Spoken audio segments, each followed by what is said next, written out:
Hello, everybody, and welcome to our stream. Tonight we have an exciting circus-like adventure for you called Karnival of Beasts, where our adventurers, commissioned by a sort of bounty of sorts by a local guild, have now arrived at this traveling carnival to find missing patrons that no one's heard of in a while. Where might these patrons have gone? What will our adventurers find? And what sort of beasts will they encounter? You're going to watch all this and more in our special D&D5e adventure tonight for Hoard of Tales for Women in Gaming Month. Oh my God, that was a lot to say.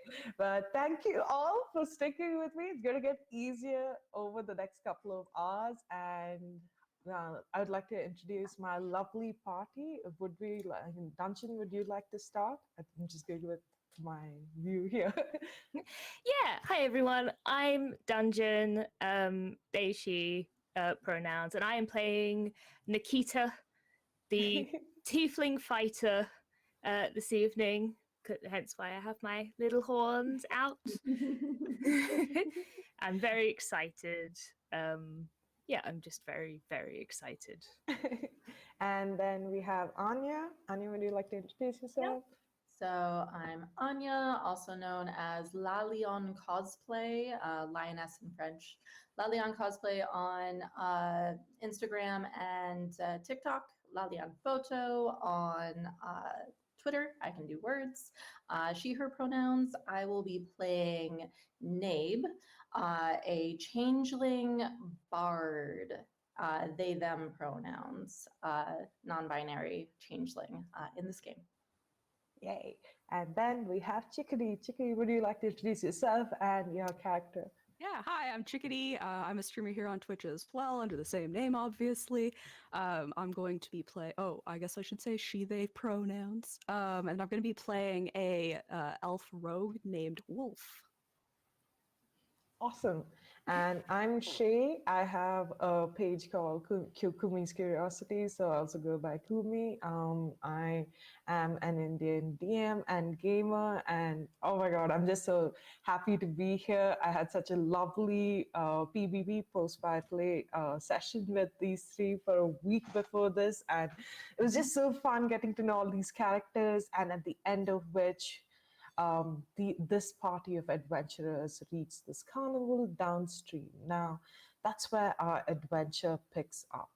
So the three of you find yourself, having encountered quite a weird, kind of out of place quest last night, where you found this a small child that seemed to have strange resemblances to these weird reptilian creatures that you had seen around.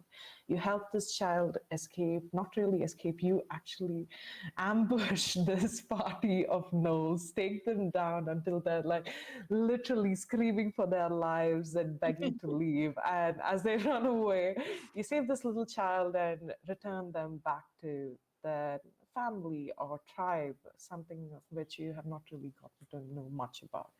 But following your original mission, you make your way downstream. And that's when you hear this chatter, these sounds of both folk and beasts alike. The sound, you see lights in the distance, you see colored tents.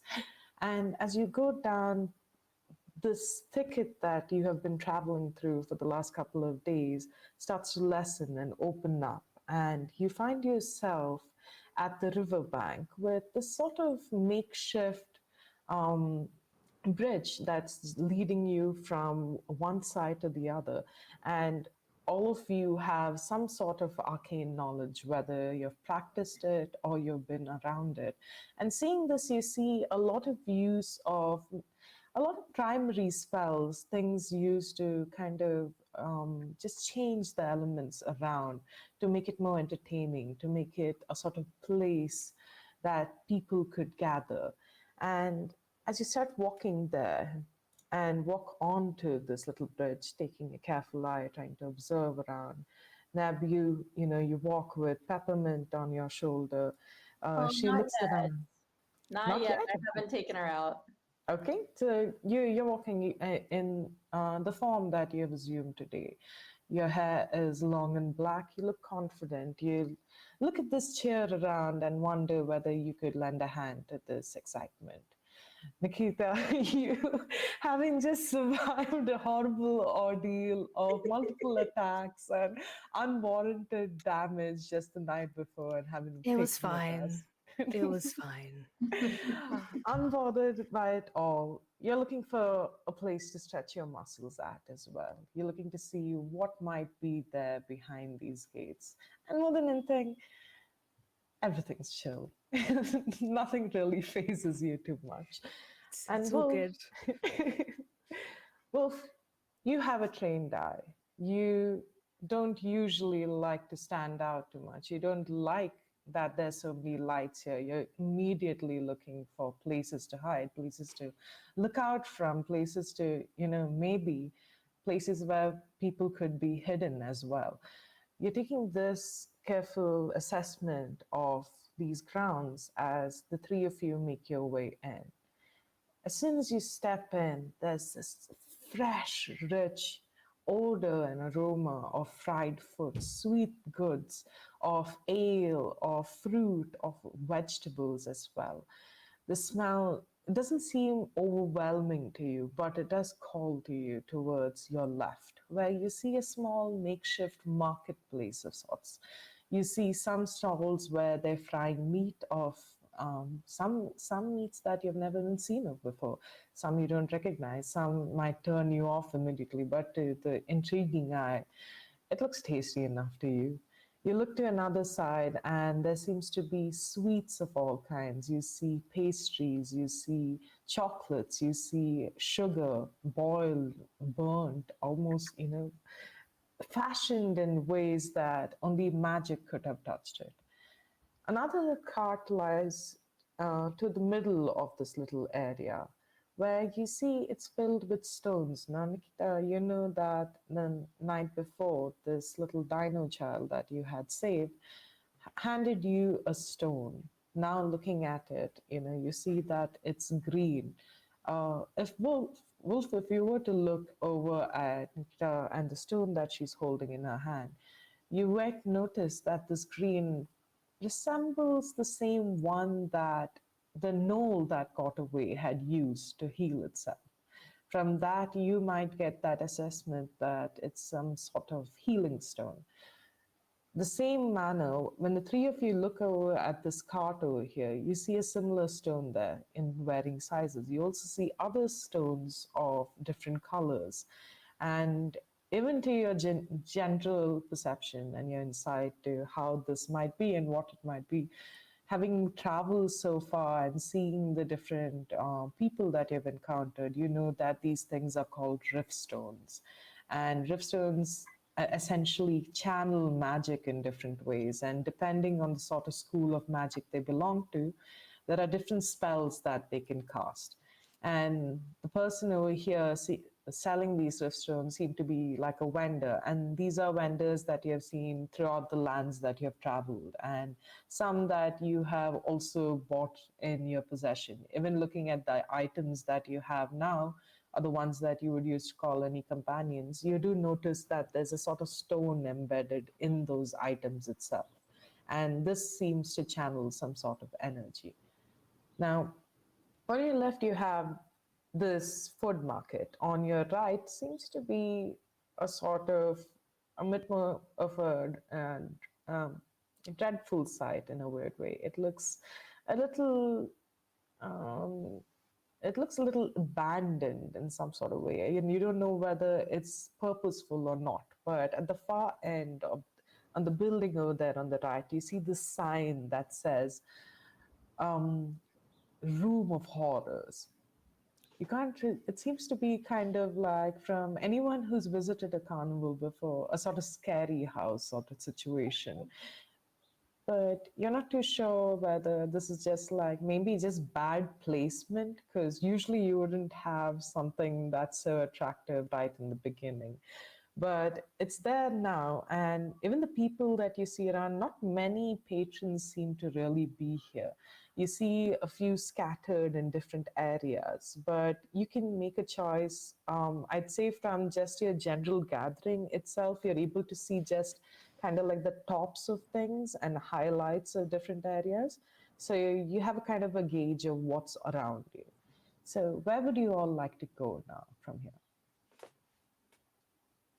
Okay, well, first of all, so we're tasked with finding missing people. Yes? Yes. Oh yeah, Okay. we're hired to do something. Yes, we are. So first of all, Nabe would just scan the area and see if anything feels amiss, because they've noted the kind of magical nature of this area, and it seems kind of out of place in this forest, I think. So they would want to just kind of get an idea of the space. Okay. So could you give me your passive perceptions, all of you? Passive, 17. passive perception is 14. Passive perception is 10.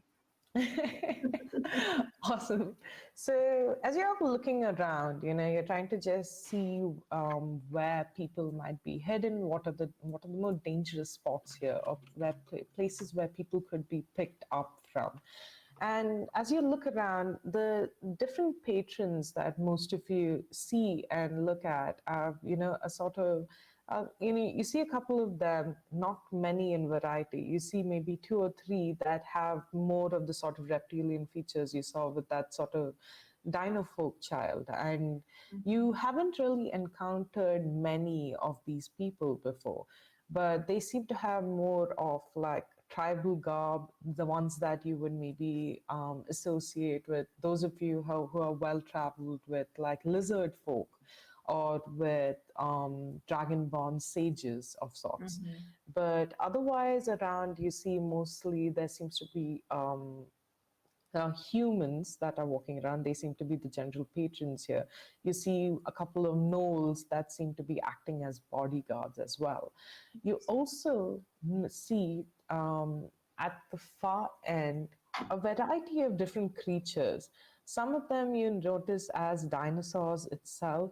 Others are of variety that you have not seen in this land at all. You might have seen it in your other travels, in your other adventures, but they strike you as odd because some of them might not even be quite adapt to this environment itself. But while looking around to see where you could go to, you see first you have right here on your left this marketplace. On the right, you have this room of horrors. Right next to the room of horrors, up ahead, is this large sort of pit that you can hear great cheering coming from. You see right behind it, there seems to be a sort of room that seems to, you especially, Nikita, having seen this before, identify it as a sort of like gladiator room or sort of gladiator parlor, where they might house both a fighter and maybe a beast to compete against. Right in the middle of this thing, Nave, because you've been a performer and you've seen a variety of stages. You hear a different sort of cheering, and you also hear accompanied by music, of a variety of tones. And you identify this as a sort of like performance stage of sorts. Okay.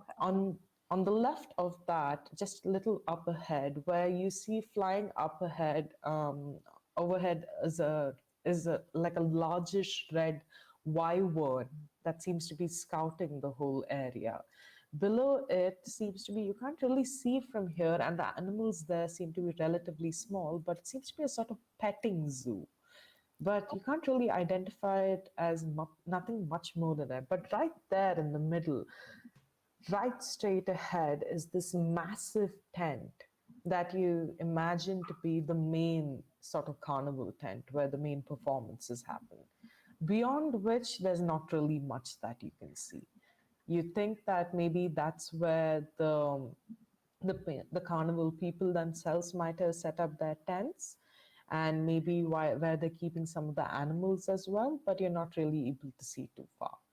Okay. So even looking at it, all of you, apart from Nikita, who is more, kind of, you're more enamored by the variety of things around you than really bothering about the mission at I'm hand. definitely edging like slowly towards the sweets, like, because I'm staying with the group, but I'm just like, Awesome. They see this because they would totally just go and grab your arm. Let's stop first. And you, so Neve and Wolf, both of you do, you're trying to look to see where people might be hidden, and you do notice that there are an awful lot of buildings, there are an awful lot of places where anybody could just get grabbed and just disappear. So you think that maybe this might require a little bit more investigating. Maybe it would take talking to the people that work here to try and figure out if there's something suspicious happening. But you do notice that there seems to be a lot of activity. There seems to be an abnormal amount of like strange animals here for a carnival that isn't doing really well, because you don't see a lot of people visiting this place. And it might be midday and maybe it gets better towards the evening, but still, why invest so much in so many things if you're not really getting any sort of profit out of it? Yeah. And that's a thought that both of you have as you look around. And one last thing, Nikita, you're going to notice this. On your right, you see this largish tower, and there's this man who's, yelling out, and he's saying, come here, and test your strength. See who can pull themselves up the fastest. And you see that there's like this large rope that's just reaching down, and on top of which there seems to be kind of like these shiny gauntlets that are just kept. I think I found someone who might be able to how we could find some information. Do you want to play the game? Yes. You play the game, we'll talk to the Barker. Thank you. I will find something later to make up for it. And she runs away. Nave is following her because we're going to talk to the guy. Yeah. Who's Wolf will go that way too. Kind of like sticking to the side and like keeping an eye out on like people that are around if there is anybody. But like not doing anything specific, just like keeping to the side, but like going in the right direction kind of thing. Awesome. So as the three of you make your way over there to the tower, and you're having a look at it, trying to gauge what's happening over here. You see like a couple of other patrons there as well. You see these, you see two large half orcs standing there, flexing their muscles, ready to like pull at that rope, going like, I can pull myself much, much higher than you can. And he's like, but I can run faster than you can. But we're not running here, Abe. Oh. Okay, and then they're just like looking at each other. You see this other tabaxi, and she's just kind of like sharpening her claws, and she's like, my climb speed is much higher than all of you combined. I shall win, and those gauntlets shall be mine. And you do notice that, especially you, Wolf, because you're trying to see how people are reacting to each other, and you do see that the two knoll guards that are standing away, they're looking at this tabaxi in a weird way. It's the sort of way that you'd look at someone if you didn't want them to be there, and it's also in a sort of with a very prejudiced eye more than anything else. So you just kind of, and as even as being travelers over here, you're not really seeing that many tabaxis in and around these parts.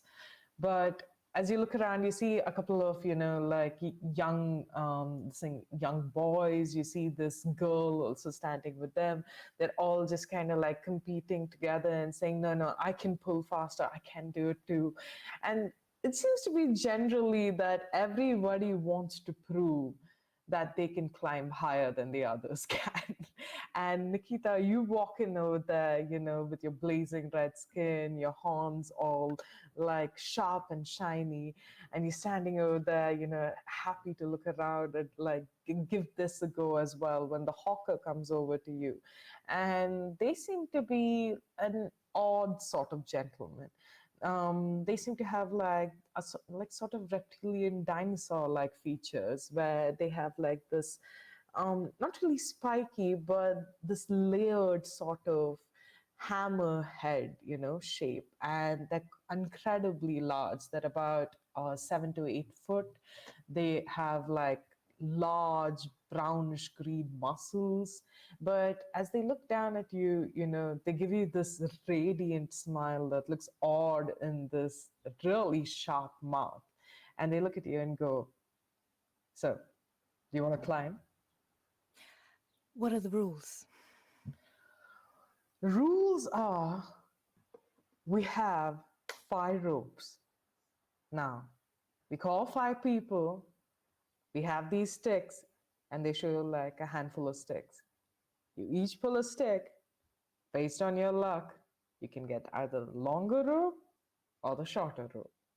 Now, if you get the shorter rope, you need to find a way to climb up that rope. But whoever reaches there first gets the gauntlets. Are you in? Yes. But first, do you have 20 gold? Nikita will open her coin purse and have a check, have rummage around.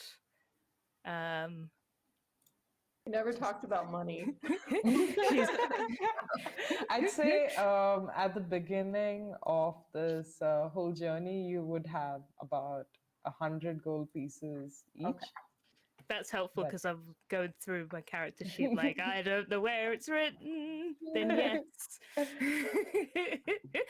I will hand over 20 gold without complaint.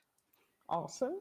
And as you hand that over, you see like these 2 half orcs come over. You see the tabaxi also come in, and you see one of the children, and you see like they seem to have had like a game of rock paper scissors in a sort of way, and at the end of it decided that this little girl has to go, and she comes in really confidently, and what you assume to be a little girl before seems to be actually a middle-aged gnome, and with like pigtails, who stands there and is very confidently with like She's the one to watch. like very muscular arms standing over there, just like, "I'm gonna get it! I'm gonna get it! You tell me, I'm gonna get it!" Okay, and she goes and starts there. And as all of you stand around this looking up, you see like ropes of varying lengths just hanging, and the shortest one extends about 10 feet higher than where you are, with the closest one, the longest rope, being almost at where your heel is. So you can see that it's quite an unfair combat, but like, let's see what happens. I'd like you to roll me a 1d6, and let's see Okay. where that goes. I rolled 3. Okay, so you go and you notice that the third rope, the one where you're at, seems to be about like 5 feet or above the ground. It's The just ground. high enough for you to like jump up and grab it, but not low enough for it to be easy enough for you. So you see everybody walk around and they surround themselves in the spot. And at the same time, Neve and Wolf, you're looking around to see whether anyone's doing anything suspicious. You notice that a couple of these dino folk that are walking around in the distance, they seem to be riding on these large, dinosaur-like creatures with, like a longish neck and standing on their back legs. And they seem to have like this weird sort of fan-like horn on their head. And you see riding on them people that look quite similar to the animals themselves, and it's a very like goofy and Pluto moment with this. Yeah. And it's quite odd to you, but you notice as they're walking around and they're whispering to each other and they're looking down and especially looking at, you seem to notice them not like pointing at different patrons around. And the patrons they seem to be pointing at seem to be of like a varied sort of classification. You see them pointing to groups of children. You see them pointing to other people that seem to be adventurers, seem like yourself. And, as they're making this assessment, they're kind of like, even because of your high perception, you're able to notice that they point at the children and they point towards like the petting zoo. They point at these adventurers and then they point towards the room of horrors. And you're looking at this and at the same time you're hearing cheering here as everyone's just kind of like rallying up for this rope race. And you're all, Nikita, you find yourself with your 4 competitors standing below this huge tower, looking up at these ropes that extend about, 30 feet up, reaching up to these gauntlets that hang with like this red gem just embedded in each of them. As you stand over there prepping yourself, just warming your hands, getting ready to go at it. What I'm doing is I'm tightening my cape around my shoulders. It's a very fancy cape. As I pull like the ropes, there's like this kind of hiss of like steam, and it's like the smell of brimstone is just kind of going out as I smoke a little bit. I'm just, I'm getting ready. Awesome. And as you do, you hear like this sound coming here, and it sounds like this sound of like ticking, and it's like tick, tick, tick, ding. And as soon as you do, you see as like the tabaxi starts running up against the pillar and jumps and grabs onto this rope and starts pulling themselves forward. You see as like this little gnome kind of like reaches forward, and as she does, her hands kind of like extend from out of her and catches onto this rope as these ghost-like arms try to like help her in like taking her upwards. You notice as these half orcs kind of like pull at the rope, and the rope comes off and falls at their feet, and they look extremely annoyed and start looking at the at the barker trying to get like a repayment, and he's just like, hey, no, that's not happening. And as you stand there, Nicola, what are you doing? Well, I mentioned my cape because it's not just an ordinary cape. It is, in fact, a cape of Montebank. And the cape of Montebank has a single use of dimension door per day. Ooh. So I'm ready to climb the rope, and I go, bam, dimension door, to the top, climb onto the rope. 1, I did it. I love it. So essentially, you release the smell of brimstone, and as this, the smoke starts to dissipate from you, you just kind of like now rotate your cloak, wrapping yourself in it. And as you do, anybody who looks at the inside of the cloak sees this little door that opens in this sort of planar shift, and you open it and enter through it. And as you do, you open a door up on top of the tower and reach down and take the gauntlets, looking down and waving at everyone that's coming up at you. And you see as the barker looks at all this and just goes like, well, she won. And he goes like, you got the gauntlets, thank you. And then he's just like, I got paid enough for doing this twice a day. And he walks away. How many gauntlets are they giving out? Like, are they good quality? I didn't We'll check. have to see. I don't know what they are. They might be made of plastic, but I wanted them. That is very fair.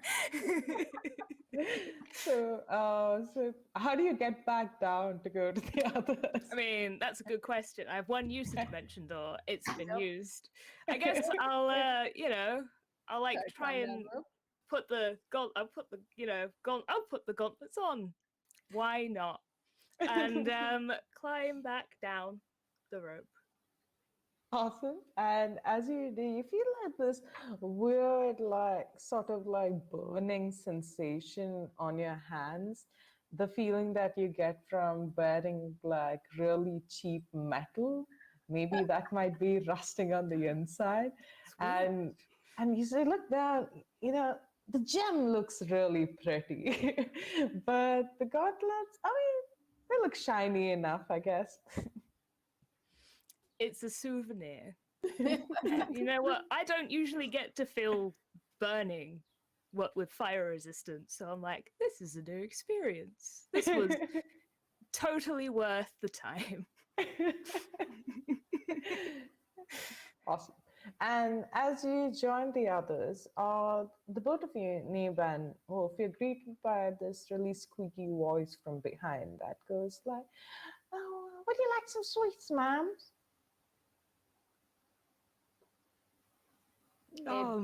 Kind of blinks and goes, "Oh, you're talking to me." Oh, Yes. right. They're real pretty, both of you.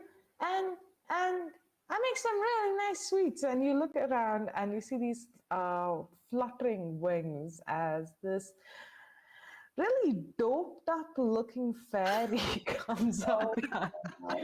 And they have like this really jittery look in their face and in their eyes, and even looking at their eyes you have like this look of this weird sort of spirally irises as they look at you holding this plate of what looks like some really delicious baked goods. And they say, they're like, well, they always say that if you need to calm yourself down, the best way to do it is to eat and feel sleepy. Can I do an insight check on this thing? I don't even want to. I don't want those baked goods. See if they're like high and trying to get us high, or That's kind of what I'm thinking. Yeah. can I roll an insight check? Go ahead. Okay. So that is a 22. Oh, awesome. Okay, the first check of the night. Awesome. Okay, and day, yeah.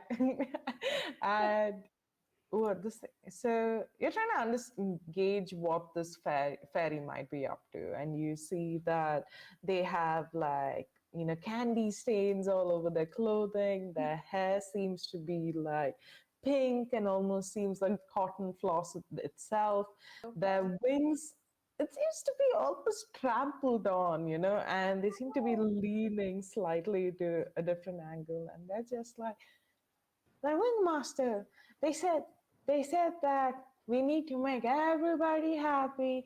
They said that we need to make them all feeling calm and happy. And as you're trying to gauge whether there's any ill intent, it seems more kind of like, a fairy that seems kind of like has been told a purpose and it's the easiest thing they can do today. And that's why they're doing it. More kind of like, that one employee that you can't really give any other work to. So you just tell them to maybe, take out the trash or get a coffee. That's the sort. We are calm and happy enough right now, but thank you so much, darling. Thank you. And you see as they just kind of like fly back to the food market. Now, you do hear like odd rumbles and sounds that are coming from a variety of different places here. You see up in front where there seems to be a sort of gladiator ring or a sort of hole for fighting. You do have the room of horrors on the right of you, where there doesn't seem to be too much sounds coming from, but there seems to be like this very ominous energy almost coming from it. You look in front, you see people being invited to come and perform on stage for a prize. And on the side, you hear a lot of chatter of children that are very engaged in playing with what you assume to be just fluffy animals. I'm gonna look to the party and say, I feel like we have a couple of spots that make sense to start off looking at. I'm sure you guys have noticed this horror thing over here. I don't know if that's where we want to start. We could try to find where like the carnies hang out, maybe like back towards the like backside of this, or maybe try to figure out what the like dinos riding dinos are up to. That sounds so inappropriate. It's not how I meant it, and you know it. Doesn't matter.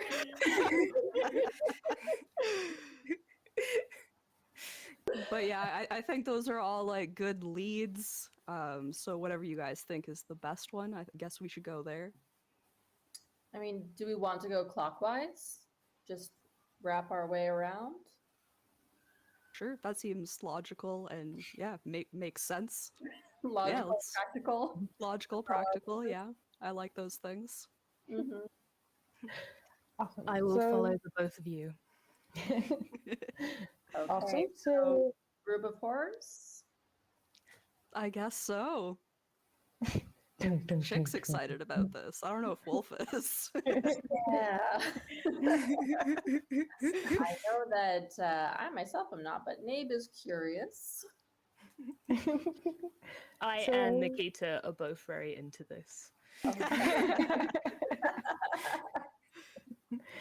So as you start walking up in front, you see this large structure made out of what seems to be like overlaying pelts of, of hide put together in a weird way to make it almost see like, in a literal sense, the belly of the beast.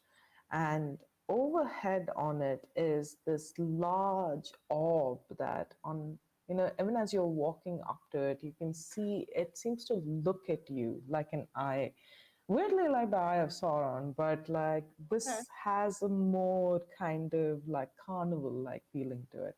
It seems almost cartoony in a way, but as you're walking, even those of you with like a general passive insight have this unsettling feeling of being watched almost, like the way that you'd feel like you're being all your every movement has been surveillanced in some sort of manner or the other. And even seeing how high it is resting on top of these structures at a variety of places, they do seem to be giving like a sort of general scan of the place. But as you walk closer, you do hear sounds that are growing louder and louder as you approach this place. There doesn't seem to be anyone that is there opening the doors for you. But as soon as you're about 5 feet in front of it, the doors open by themselves. And when you enter this space, the whole place seems dark almost.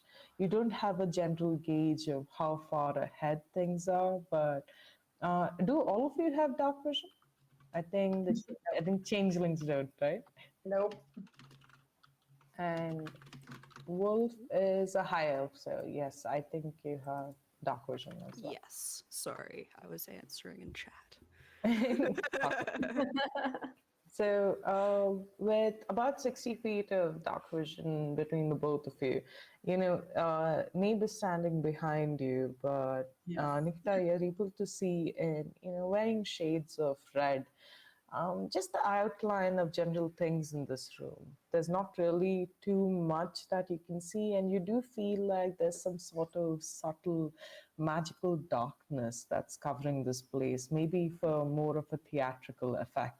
But as even because you have dark vision, you and Wolf, both of you can identify a sort of route that's going through this place, and the way that You can see the outline of different cages, but to anyone that might not be able to see this place in complete darkness, things might seem to pop out in random. And as you start walking forward and you take like a left, first, you hear like this slow, like grumble, this very like feline like sound, and this soft sound of like heavy padded feet just crushing what seems to be like dried grass. And as you start moving to the side, you hear like this slow rumble. It sounds almost like a bell ringing, just building and building. And as you suddenly move to the side, you can see both Nikita and Wolf.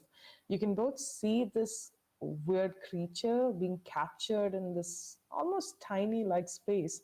But as you move to the left and just take a small turn around, this area suddenly lights up, and right in front of you are large canines that just open up, drool just falling from it. And what you find in front of you is a saber-toothed tiger.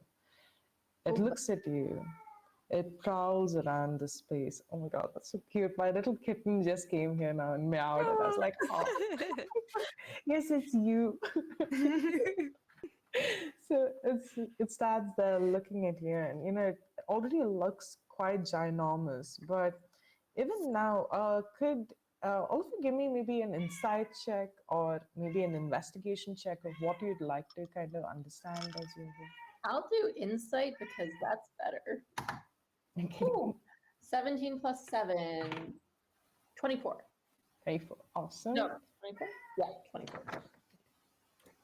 Dirty 20 for insight. Ooh. Okay. That's a straight 11 on Yay. insight.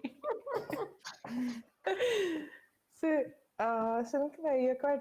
Oh my God, this is, guys. I just need to show you. Yes, we need to see the saber-toothed tiger. The little saber-tooth tiger. So cute. So ferocious. Yeah. Her name's Chairman Meow, and she loves interrupting my streams this way. I'm sure my cat will do the same thing. So as you're looking around and trying to get a gauge of what this place is and what sort of magic is here, you see that there's a lot of enchantment magic around you. You do notice that this creature, this tiger itself in front of you, seems to be drugged in a weird way. As you take a quick scan of its surroundings, like Nikita, you have like your face like pressed up close to this like glass almost looking in to kind of see it as it's just kind of like snarling right at your face. But Wolf and Neeb, as you take a look around, you notice that the grass and the sort of vegetation in this space seems to be quite dry. It seems to be like quite old as well, not really changed in a long time. You notice that on the side is this largish bowl filled with some sort of liquid that seems almost purplish in color. But devoid of that, there doesn't seem to be anything else over there. You don't see any other food. You don't see any remnants or signs of anything else over there. Even though this seems to be like a house of all horrors, it seems to be very solely focusing on this creature itself and nothing else. And this creature doesn't seem to be very well looked after. And even as all of you take steps in a general direction, trying to look around this cage, trying to see whether there's something else there, you start like, as you start moving, you hear other sounds that surround you. You see as on one end there's like the sound of like a sort of um, those of you who kind of like traveled, has anyone here in that maybe background maybe kind of traveled the Underdeep, I would say no because that is not one of my languages. I mean, I speak Goblin, so maybe. Okay, so even any of you that might have like read about the Underdark or might have like had some sort of idea of stories there, or those of you that have just gone in mountains, you didn't notice that these are sounds of like a sort of like goat-like animal. And Nib, as you turn onto your right, right behind your shoulder, you hear like another sound, and there's like huge amount of smoke that's just kind of being filled in this confined space, and that space hasn't lit up yet. And everything here seems really dark to you until things light up. And even as you're thinking this, that it's almost impossible to see something here, Mm-hmm. small light start to release itself from this creature and start to like surround it. And as it does, you see these beautiful large horns, you see this shaggy coat, and you see eyes that seem to be emitting this sort of purplish light. And as it comes into full form, you see this sort of ram that you've only heard about, things that live in the Underdark, but you've never seen before. And this definitely isn't a creature that you would come across by random or that would just find happenstance. Mm-hmm. And it's very unusual to you because, especially for the fact that even if you have traveled with this party for some time, and you definitely know that none of them would have encountered this as well. Mm-hmm. And as you're thinking this, you look over to Wolf, and Wolf, as you move back as well, another sort of cage like starts to light up, and over here you see like a sort of bird-like creature. You see this sort of bird that you have known to be used as a steed in like some places. It has like this large axe-like beak, and like this very fluffy plumage, but it looks at you in a stern way. You see small teeth that peek out of this beak as well, and even its claws seem to be extremely sharp.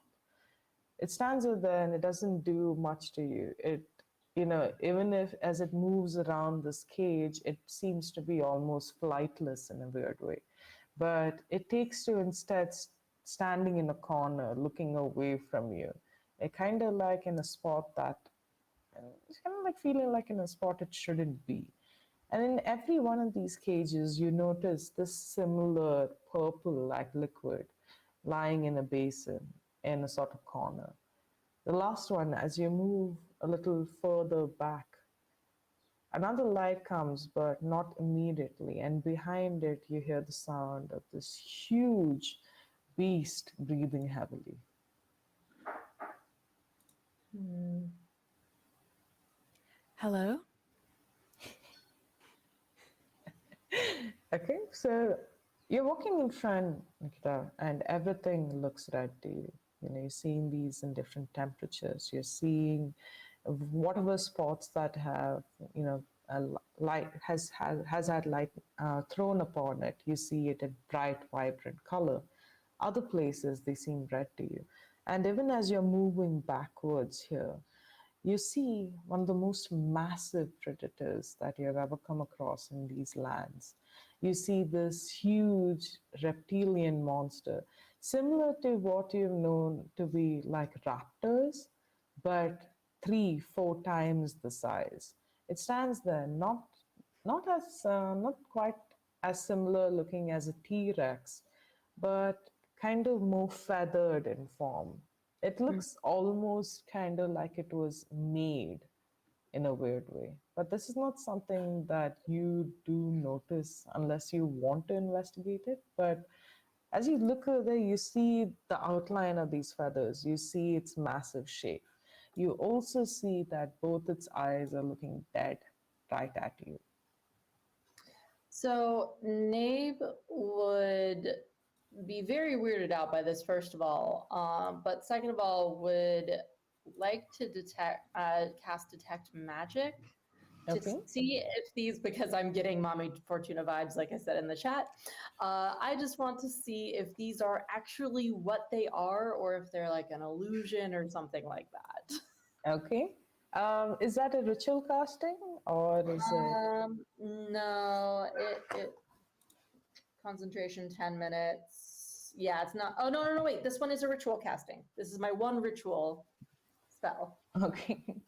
And detect magic lets you know the school of magic and what else? Within 30 feet, see faint aura around visible creatures or objects that bear magic. Mm, okay. And allows you to know the school too as well, right? Yeah, I didn't Got consider that part important, so I didn't write it down. it. So, as you're looking around, does detect magic? One sec. I feel like Nikita is having some sort of like, my, what big teeth you have moment. And that's kind of the moment that you're having as well, because as you go to the back and you're standing there and you can, you feel like Nape at the back, they're just, weaving their own magic. Kind of, Nape, what sort of instrument do you play? Or what sort of bard are you? I am an, oh, geez. I'm an entertainer. I know that I've picked, I think, lore. I'm pretty sure it was lore when I had a Yeah, sneak I'm peek. 90% sure. Yeah, College of Lore. Okay. So you see, as I'm going to assume like Nape kind of like pulls out this scroll, and as they do, they kind of take out this quill and start writing on it, and the words itself seem to like emit this light that seems to flow off this piece of parchment and start to kind of like weave its magic as it starts to spread around, kind of almost searching, looking in the space for anything to settle on and kind of identify things as.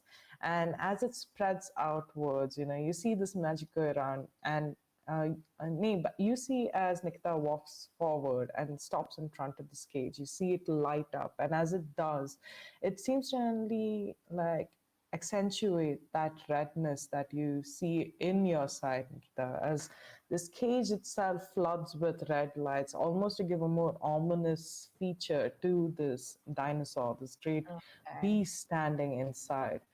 And Wolf, what would you like to do as you're looking around? I want to like hit the cage of the like big bird thing because you said it was like staring away from me. I want to see like if it reacts to me. Okay.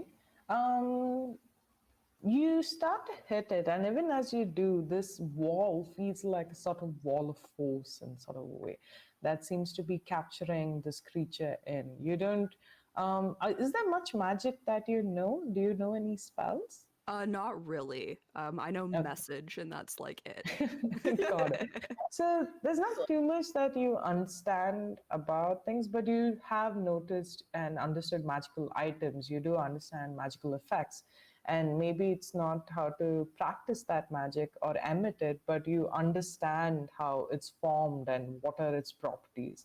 And looking at this, it seems to be a sort of like wall of, like a wall of force that's holding these creatures inside, which has been fashioned with makeshift enchantment magic to really kind of oomph the whole space. And you're looking around, you're knocking at this space, and it seems almost like each knock that you do seems to be dulled in a manner, almost not reaching the creature inside. And the creature too, as it looks, and you're taking note of the other dinosaur that's looking at your companion as well, you almost have a feeling like they're not able to really see you there.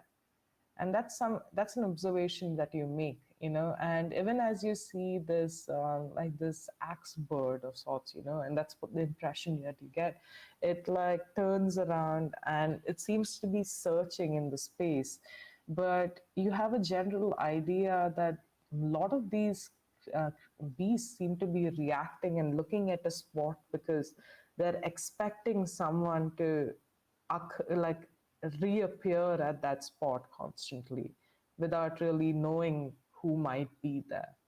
And that's something you notice. And Nabe, even as you kind of spread your magic around and it takes strange properties, I'd like you to actually give me a history check for Okay. the school just to kind of check. Let's see. History. Dirty 20. Oh, okay. Awesome. So you see this sort of. Oh, so one second. I forgot what the school is again. Yeah. So you're looking around and you notice a lot of things. You notice this sort of like abjuration magic which is surrounding all these sort of creatures. You get an idea that they might be, like I said before, a sort of like wall of force or some sort of shield of sorts.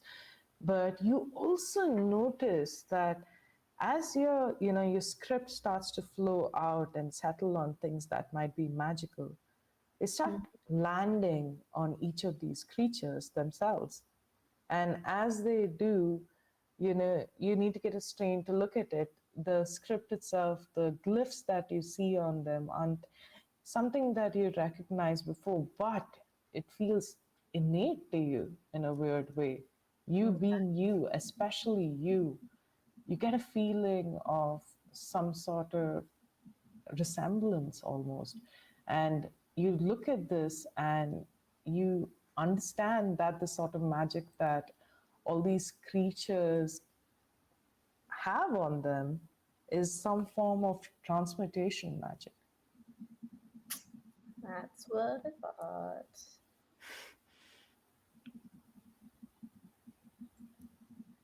Things aren't exactly what they appear. What have you found? Well, for one, these creatures are probably not actually what we're seeing. They've been transformed. Well, that's slightly disappointing. Still cool to see, but I'm curious who or what they actually are. Can I?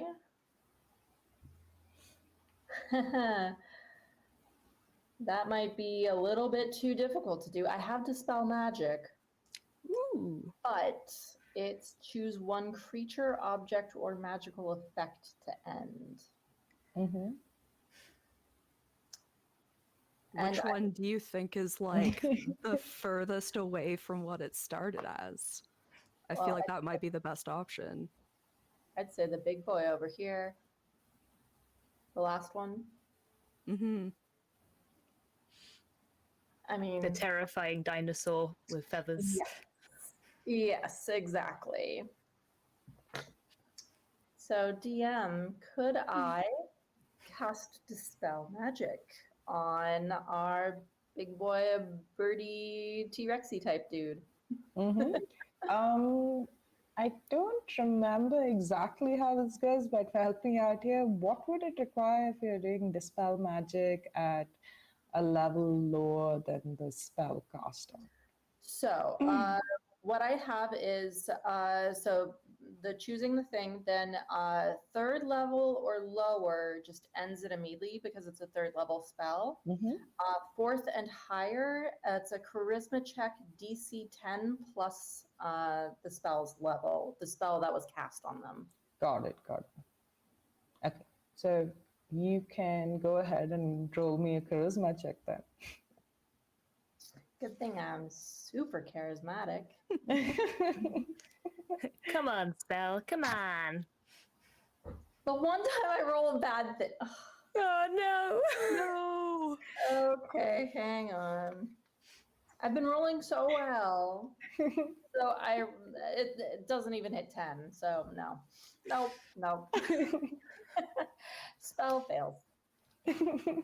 So you try to weave your magic, and as you do so, and you kind of like write out a script almost to say dispel, and just throw this glyph onto this wall over there, and it sinks in and tries to reach the dinosaur within it. It stops midway through and fizzles out and fades, and this creature continues to look down at where it assumes all of you to be.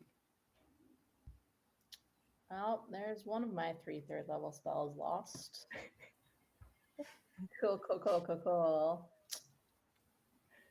So Love we're it. dealing with someone or something very powerful then, or at least Yes. more powerful than us. That is definitely true. I think that this is something important to keep in mind, and we can circle back if needed, but I think that we may have found our missing people. Potentially. Yeah, maybe. They may just be animals that have been transformed. That is entirely possible. But given why we're here, What is that purple goo?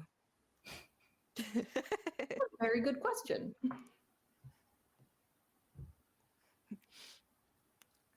Yeah, we can't like get to it because it's inside the force. Because that was gonna be my next thing. I want to like stick my hand through it and touch it, but I guess I can't do that. Only Yeah, I someone don't had know. one use of Dimension Door that they hadn't Yeah. already You're spent. missing on a game.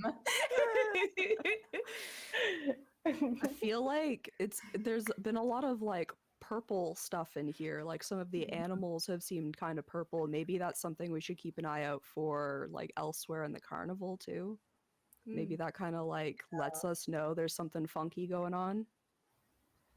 I just had a thought. Are the cages all encompassing? Like they cover the tops as well? Like the force field thing? I'd say you could give me a perception with disadvantage because you can't see really well. Or you could First, help someone out and give them advantage. how about this? I'm going to pull out my owl figurine, give it a Aw. kiss, and throw it into the air, and my lovely serpentine owl Peppermint comes fluttering down. Amazing. And as she comes out and spreads her wings and flies out, you see her taking like a gauge of these things. And as she goes up, you do notice that some of them, like maybe the ones like where the goat-like creature is, and where the bird with the axe-like beard, I'm sorry, beak is at. You assume it could be because they can't jump too high, but it doesn't seem to be covered on top at those areas. But at the other areas, though, where the saber-tooth tiger is, and which was the other one? Oh my god, I forgot the same monsters that are there. But T-Rex, dude? yeah, the Tiger. T-Rex dude. Yeah, pretty ram, bird. Yeah, the T-Rex and the saber-tooth tiger is, both those areas seem to be covered on top as well. Because I have boots of spider climbing. Ooh, okay. So, if it's safe, whichever one would be safest to go to, I would say, I could try to climb down into their space. I could just walk up the wall and walk back down into their space, maybe. Is that possible with the way it's set up? You could actually, but you could give me like maybe an Arcana check to just understand its properties, No. and maybe like a Dex check to see whether you can walk on it. Okay, well, that Arcana check was terrible. That is a 6. It's fine. This is fine. And Dex. Bye-bye, die. This is why I have so many dice with me. Yeah. Nate has a ton of really great ideas and is unable to execute them. So you do have a feeling. You try to touch it to see whether it works. It seems to be just a wall of force. It doesn't seem to be really reacting to you in any way or pushing you back. But as do you start climbing? I try to put one foot up on the wall and see what happens.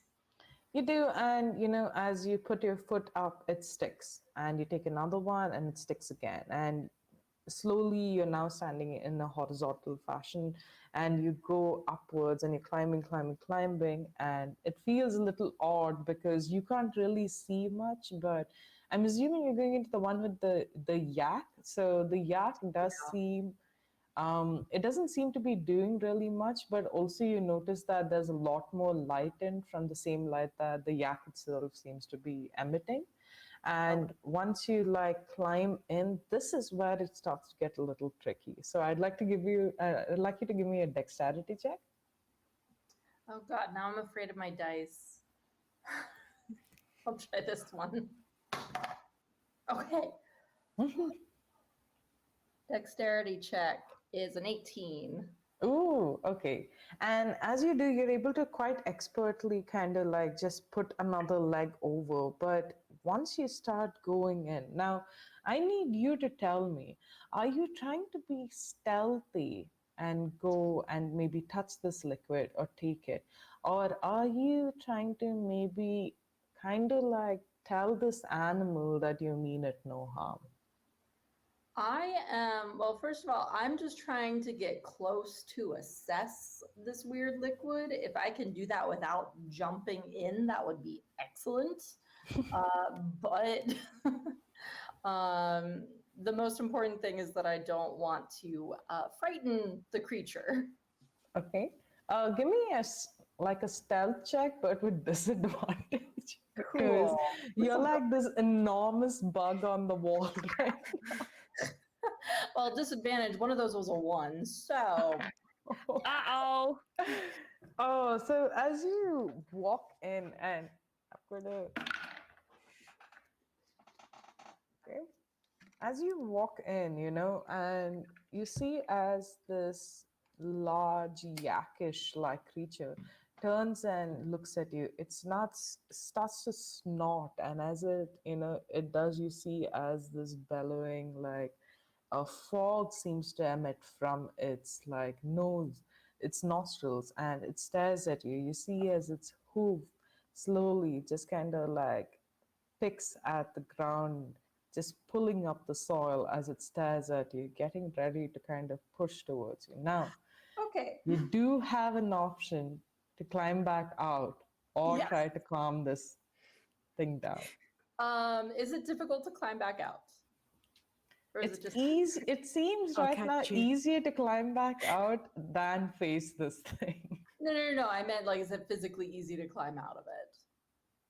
Um, I'd say that it's a little hard for you because you're not really able to see where everything is, and you're kind of standing in a weird horizontal way right now. It's not even like really vertical that you can just pull up and jump out. So you're kind of like, this is the wall, you're standing this way, and here's where the boar is.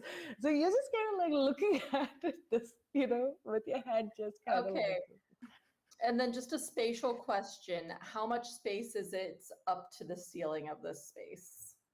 I'd say about 15 feet. Cool. Peppermint, big. Come good. Peppermint goes into like giant owl form. I love that you guys are using all the heavy hitting stuff in the first half. As I want Peppermint, to be fighting this thing. as Peppermint starts to expand, you see as like her huge feathered body starts to push against like the surface of this tent, and she starts to like go whoosh, whoosh, and everything seems to move, and they're like shrieking inside this tent as it comes like she comes closer to you and lowers her talons so you can just reach up, and as you do, you see this yak just like ran, run into this wall of force, just knock itself back down, looking at you on top, while the other creatures inside start to like shriek in like excitement, terror almost. And to anyone standing outside, the other patrons of the circus are like, wow, that's really scary, because they see the top of the tent start to expand. And as that does, I'd like, guys, would you like to take like a break for 5 minutes here, maybe? Yeah, we can do that Sure, first. yeah. Nave is just gonna be like, yes, I admit that was a terrible idea. I am so sorry. I'm coming back down. Let's Let's not do that again. I liked it. Of course you did. Yeah. And they're going to have Peppermint once she's let them back down on ground. Peppermint can go back to smaller owl form Awesome. because she's much better when she's small, but she's very practical for some uses. And Star, can we take a break for 5 minutes here? Awesome. Thank you, everyone.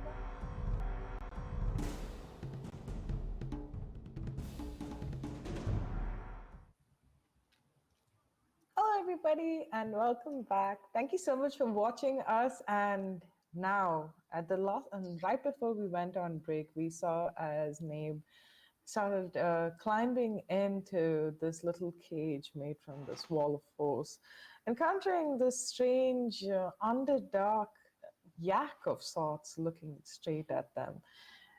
Just before this yak attacks you, Nabe, you call forth like Peppermint. She expands and grows larger, almost breaking this tent in half. Oh my god, Kitty!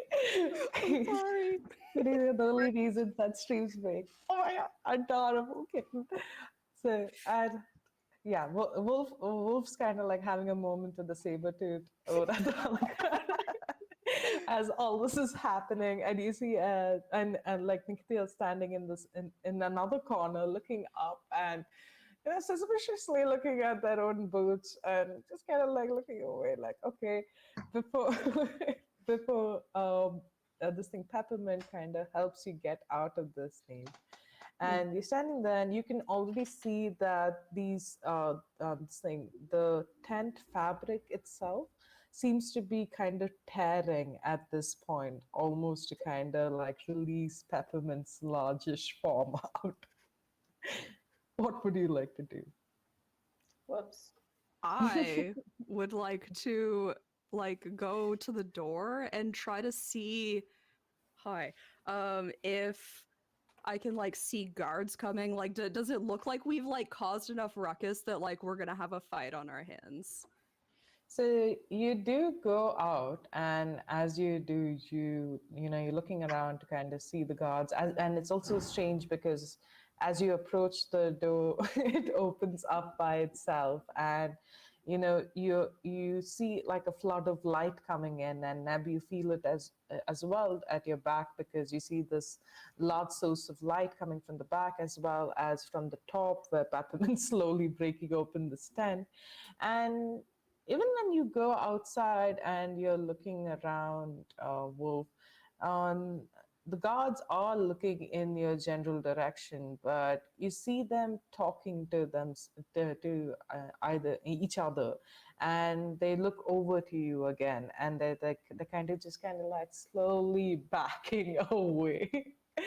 Kind of in a sense that they don't want to be involved in this, but even as you do hear kind of like a sound, okay, and it seems to be like a large word that's been uttered in a sort of like resounding way, and you can't really understand what the word means, but even as it's kind of like just kind of shouted out towards this whole space, everyone kind of stops and looks towards the big red, the large big circus tent in the middle of the space, and everyone looks there for a second before turning back and doing what they were doing already. Nobody seems to be reacting in an odd way after that. Okay, I'll let the party know that it doesn't look like we're gonna have a fight on our hands, and that's odd. Out of curiosity, did Nabe hear what was said, and did they understand it? So, what languages do you know, Nate? Common, Draconic, Elvish, Giant, Goblin, Halfling. So I'd say that you haven't really heard this language before, Okay. But just from the sort of like tone that it's taken and the sort of words used, and having walked with that child the Mm, night before for a significant number of hours, you do recognize connotations that are similar. And you think that this might be the sort of, in a very kind of like dumbed down way, the sort of dino speak that might be mhm. going around with these sort of folks in this area. And you think that maybe it's someone who either has direct control over them, but obviously these are not too many thoughts that you're having personally at this moment because you're still holding on to Peppermint. But Yeah. Well, Wolf, Peppermint I'd shrunk say, down and is on my shoulder now, and I'm just like petting her as she nuzzles into my hair. awesome. And so the tent starts to kind of like, fall back into its usual shape. And even as it does, you look up and you see that it feels like it's slowly repairing itself by its own. Ah. And it's sort of enchantment magic you haven't really seen before, but it's a very high level one. So I believe detect magic would still be up at this point. Is it something that I would recognize through that? You do look up and you do see a lot of flavor to a lot of this magic. Like they don't seem to be, it's a lot of these enchantments don't seem to be harmful in any way. They seem to be glamour, they seem to be charm, they seem to be just slight ways to deceive people, to just kind of trick the eye, to kind of like take your attention elsewhere. Even when you're looking at these animals and you think to yourselves, are they like turned patrons? But you do notice that, the elk, even though the yak, even though it was threatened by you, it was not directly, kind of like, can't think of the word, hostile to you, It wasn't directly hostile to you. It Hmm. seemed more kind of like something that had just entered its space and it was trying to protect them, itself. But apart from that, it didn't really seem like a lot of these things were as dangerous as they might come out to be. Okay. Well, Nikita, what do you think? Should we move on? Well, I think it's good that we're not going to get charged for repairs. Well, yes. Perhaps we should see some more. We've only seen this attraction. There might be other clues that can help us elsewhere, and we can always come back if it turns out that these animals need our help. Mm-hmm. Okay. So next up would be the food area. Okay. Remembering. Mhm.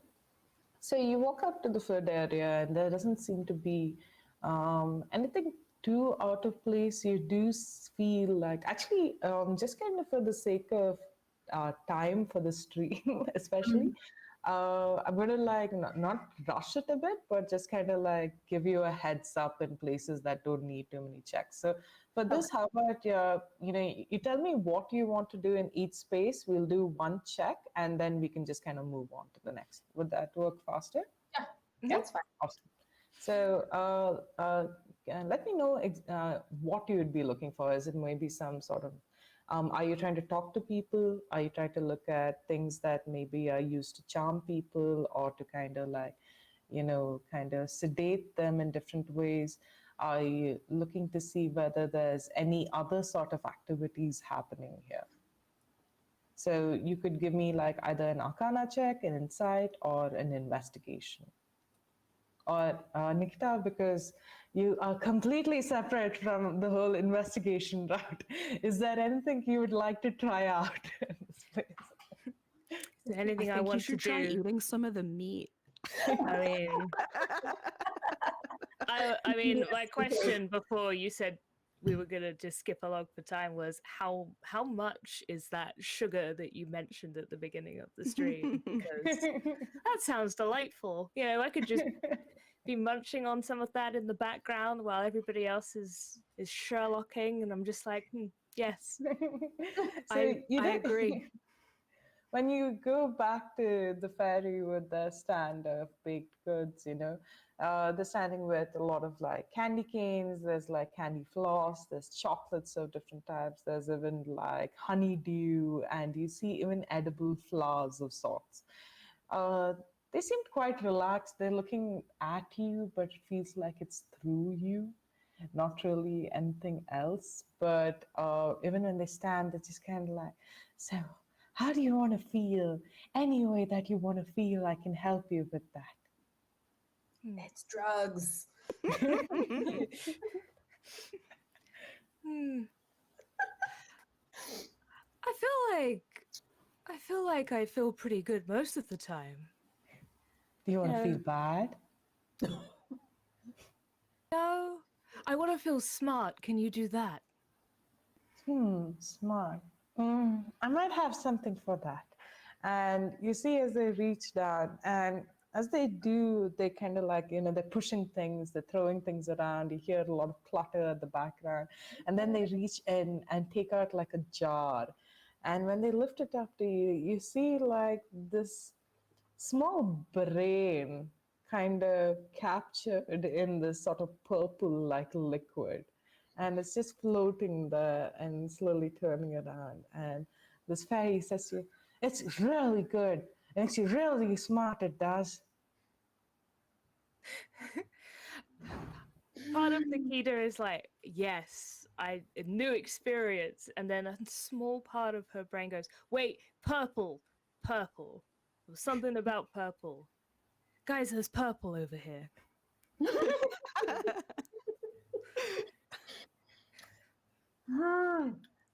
Nave is much more concerned about the brain in the jar, but can I roll an Arcana check on this purple stuff? Definitely, go ahead.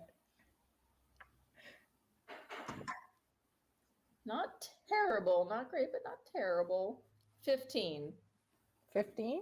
Okay, so you see as like Nikita kind of hands you this jar, and you take it and you unscrew the top, and as you take a sniff, there's something odd that you smell about this, but it smells like something you've smelled before. Now, it might not be a spell that you have maybe used yourself, but you have read about this one before. And as you take another sniff again, it does seem very homebrewed. It does seem to have like features that maybe doesn't really make a lot of sense, but this seems like a portion of polymorph. Aha.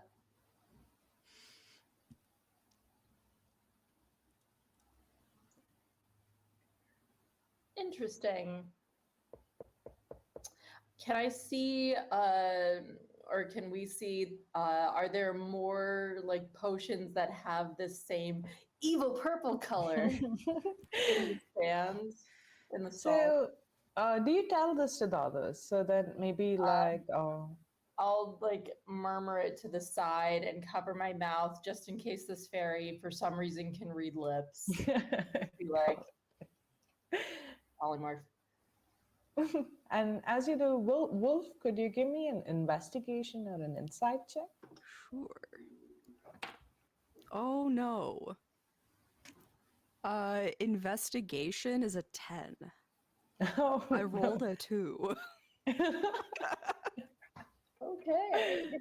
So even with a 10, I'd say that, you're looking around, you're trying to notice what other people are doing. And now, it just seems like the return of the blue, okay? It's just, return of the purple. It's just purple haze everywhere because you're looking around and you notice as different patrons at different ends, seem to be either snacking on goods draped with this sort of purple jam or drinking a liquid that seems to be purple as well. Now, this is not all of them, but you can spot this vibrant color on a lot of like, food accessories around. And even as you kind of like take a peek, you do notice that some of the other like helpers from the carnival itself, they seem to be approaching people with goodies that seem to have this sort of purple ooze on it. Hmm. It's their specialty.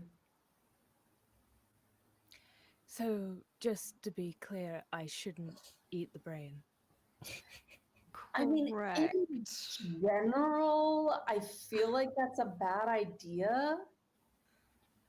I But don't know. I'd try a brain if it wasn't in a polymorph potion. There's nothing wrong with trying new things. Exactly. are you saying that aloud for the fairy to hear? I'm being like quiet, Okay, but like yeah, I'm saying it out loud. valid. Like we're in like a huddle, I'm picturing. We've just huddled around. Give us Hugged 1 around this second. thing. And as you all are huddled around, you feel like this, like a little shadow fall over all of you as this other head joins in and, it's munching like a brownie and like, so what should we all talking about? Just kind of like looks at all of you. We're talking about the merit of new experiences, despite how they might seem scary at the beginning, like eating Oh. brains. Oh, that's what the last one said as well. The I don't last know where one. they went. What did they look like? Well, so there were about 3 of them that I remember. One of them was like this really big, hunky guy. He looked like you, actually. Had the same horns and red skin, tail, and all.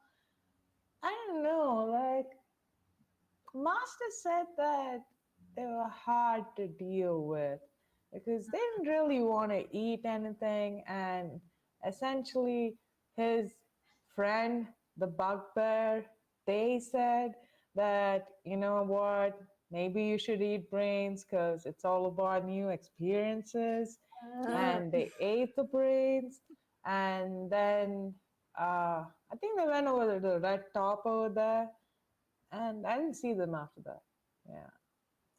But if I had to tell you this, no, don't think I'm crazy. And they always say, Willie, you go crazy with the things you eat. But I have that feeling that, that room of horrors over there, that big fella in it, Yeah. kind of reminds me of that other one, the one that looked like you, the one who didn't want to eat brains. Yeah. The Yeah. horns. Yeah. I don't know why. There's something familiar about them. Maybe it's the fact that both of them spat at me when I spoke to them. Maybe that's why. And the fairy looks really sad. It's like, yeah. But at least these make me happy, don't they? And they start eating this again, and then they kind of like, brains, and head back to their stall. Okay. Let's not eat the brains. Okay. Put this back. She said something about a master. We should maybe Yeah. look at that. The other thought I had is the ones who don't want to eat the things, they seem to want to force them to eat the things. Mhm. So maybe we should like buy something but not eat it yet. This is true. Nikita will turn around and say to the fairy, I didn't catch your name. Oh, he's Willie. Willie? They call me Silly Willie. I love them so much. It's silly, Willie. Oh. It's very nice to meet you, Ellie. I already feel like we're so close, Like we could be friends already. Yeah? Yeah. Really? Yeah, for You know, real. they said the master said that if I want more friends, all I need to do is share more brains, and like you see them take out more jars, but sometimes people don't really like brains, and they might want a little like a little love, and then takes out like a jar with a heart. Oh my god.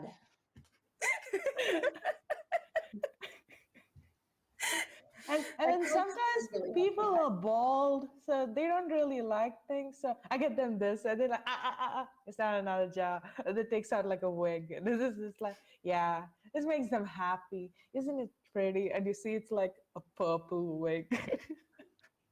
Okay. Yeah. Well, Um. go ahead. Sorry.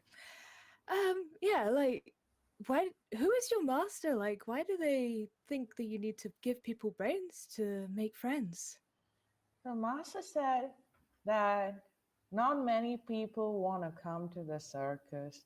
And master said that's because we don't have very pretty animals.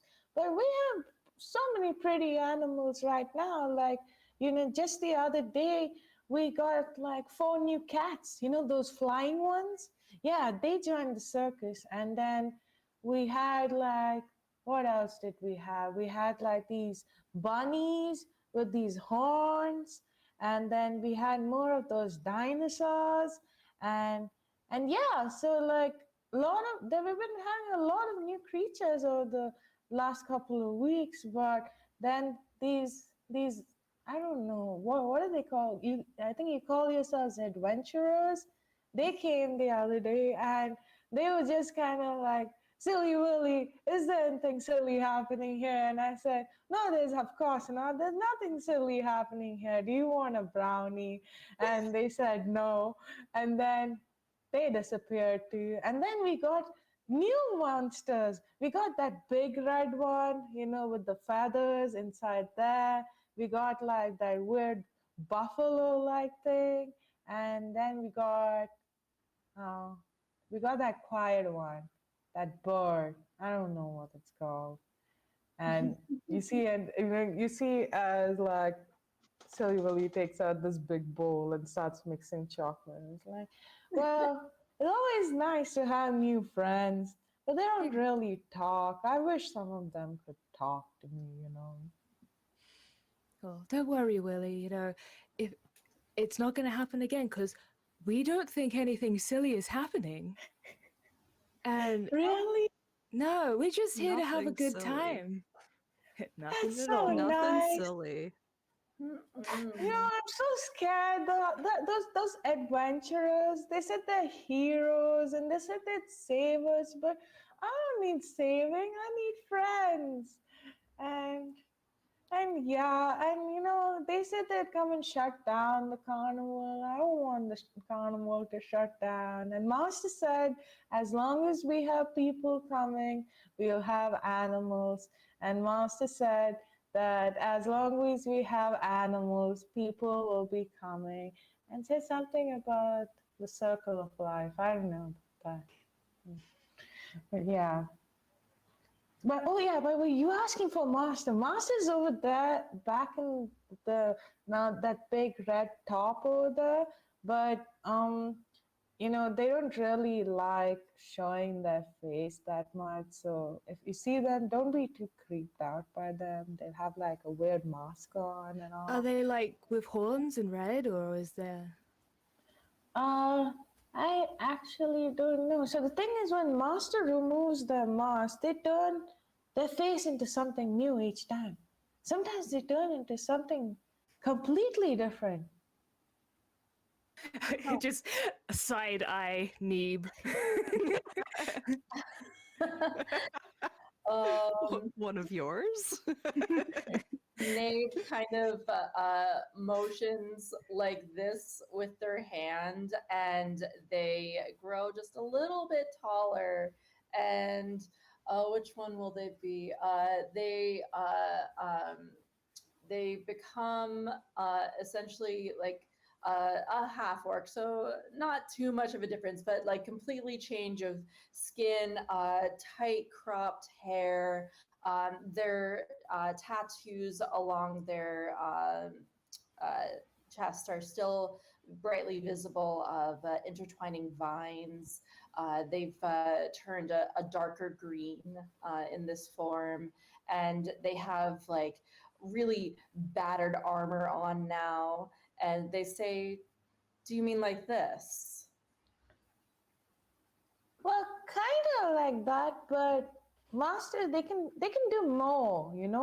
They can even become like, and you see as they point up to the flying wyvern, and says Mm, they can become that too if they want. They can become anything, anything at all. okay. And Nabe motions again, and they revert back to their very tall humanoid human form with their black braided hair. It's their preferred form. Thank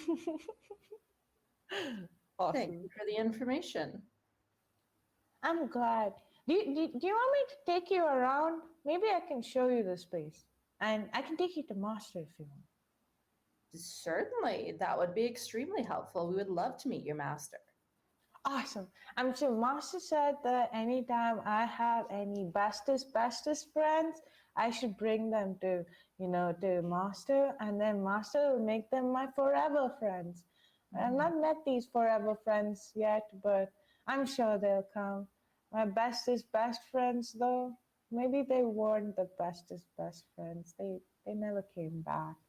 And you see as this little sad fairy kind of like with the drooping wings just kind of takes you, and in a very touristy like this thing a tourist guide sort of way takes you in, like that's where we have the pit there. Now I don't know why master makes Henry do this, but Henry needs to go in there and fight this other dino that looks exactly like him, and I think it's a little sad. And as you guys peep over, you see as this Triceratops dinosaur fights this sort of Triceratops like dino folk, and it's again like a very like weird, goofy Pluto situation, but it also seems kind of cruel in a weird way.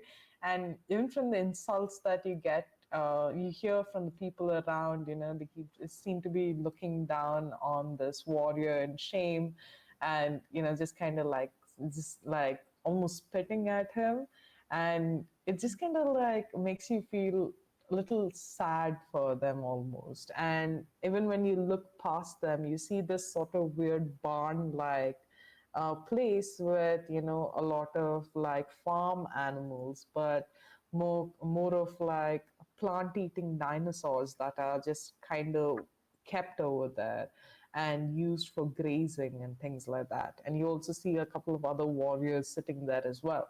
But all of them seem to be quite disheartened almost. None of them seem to be filled with any sort of liveliness or joy.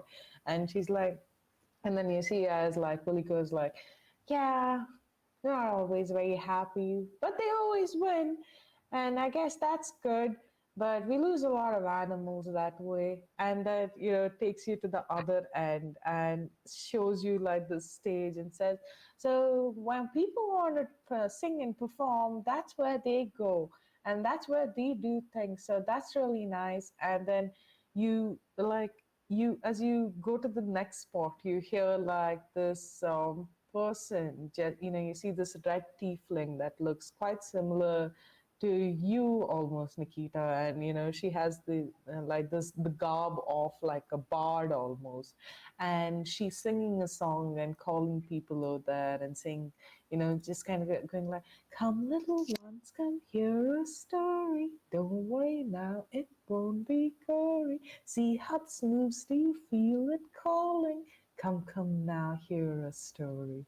And you see as this tiefling kind of sits over there and starts weaving this magic, and she holds like two gorgeous golden fans that seem to kind of have like cuttings in the middle of the blades itself that starts to change shape. And as she dances, the light kind of flows through these fans, reflecting different shapes. And you see, as even from where you're here, and you see all these enchanted little children sitting in front of her, watching this little puppet show happening, you see the story that's being narrated about sort of like a woman and a paladin who are in love and have traveled like many multiple lands, trying to find a home for themselves until this other woman, this other creature of sorts comes in. And you see, as these fans start to shift shapes, you see the same woman slowly turn into a man, then turn into someone who has no pronounceable gender, who turns into another creature almost, and then just keeps shifting forms, turning into a variety of things, ending in the form of this great sort of T-Rex that kind of looks down upon this couple and just kind of like you see as the figures of this couple just starts to break in half as this creature attacks them. And as the story is being told, this tiefling bard, she folds her fans and closes it and bows down to everyone and moves away. And you see, as in this thing, uh, really doesn't even kind of really give this a sort of notice, kind of reflecting it on a way that um, they would in the way that I've heard the story every day almost and Yeah. not really bothered, and kind of walks in front and says, "This is my really favorite spot. This is the petting zoo." And you see like a variety of smaller creatures. And this also strikes all of you as kind of odd because a lot of these creatures are ones that you haven't really seen before. They come from planes and environments that shouldn't be recognizable. And give me either a wisdom check, all of you, or maybe like an intelligence check if you'd like, or a history check, maybe. I rolled a nat 20. Amazing. Awesome. I will go for history because that is a +5. So 19. Okay. I got a dirty 20, just intelligence. Awesome.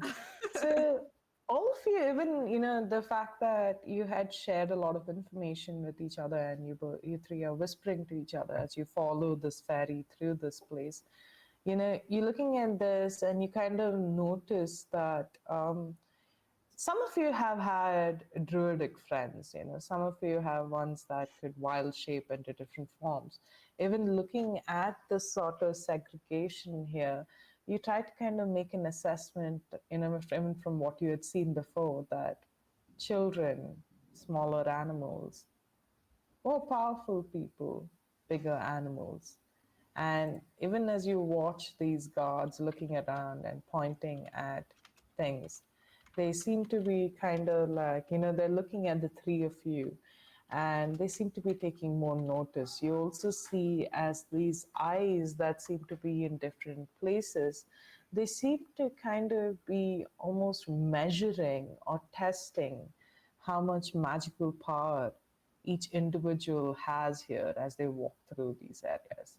And finally, as you reach this large tent, this red tent, it kind of like you see as the curtains in front just like move apart, and there's sounds of celebrations inside as you see as these tiny little dinosaurs rush forward, kind of throwing sprinkles in a sort of practiced performative way. And when you walk in, you see these flying cats rotating in this like synchronized routine as they kind of go, like sing together in an orchestra of meows.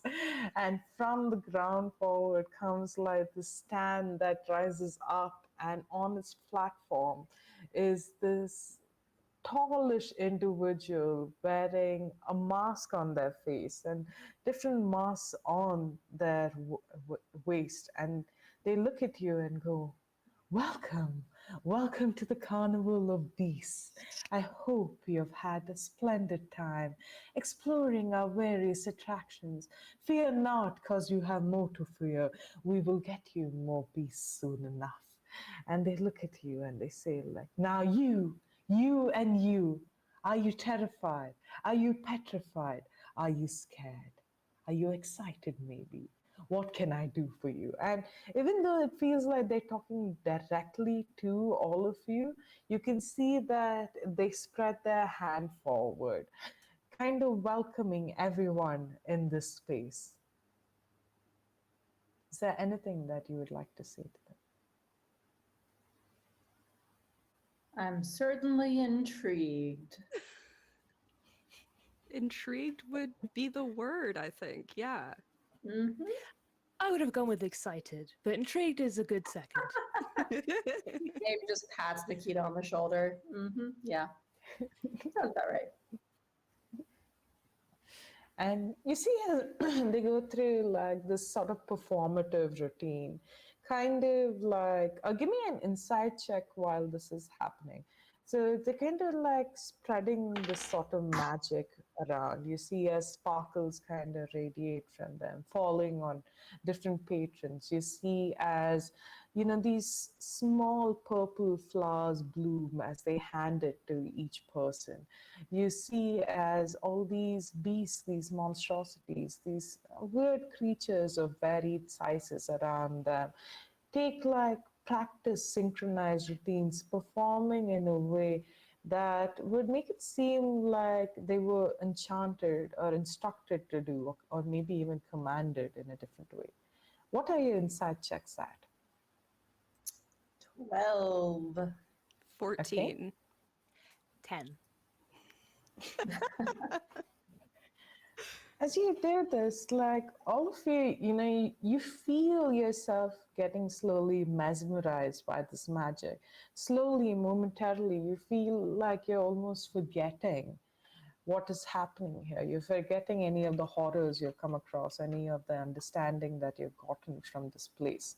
And as you look around, trying to see and understand a little more, you see as this ringmaster slowly starts to change face. They take off one mask, each mask showing a significant person in your lives, almost feeling in a way that they're able to read your mind. And as they look at you, looking and saying like, almost in a sort of taunting way, as if to say, do you miss me? At this point, I'd like all of you to make me a wisdom saving throw. This is so Cool. rude. Yeah. 18. 9. Back in the jail for you. 13. Okay. So the way my initiative works is more kind of like at any point you can role play it out as well. But for the sake of initiative order, I'm going to take it as your roles right now. So it's going to be Wolf, Neve, and Nikita, correct? Oh, no, Nikita and then Neve. Yeah. Yeah, Nate is So- at the bottom. Usually it's me when it comes to a wisdom, but I did okay this time.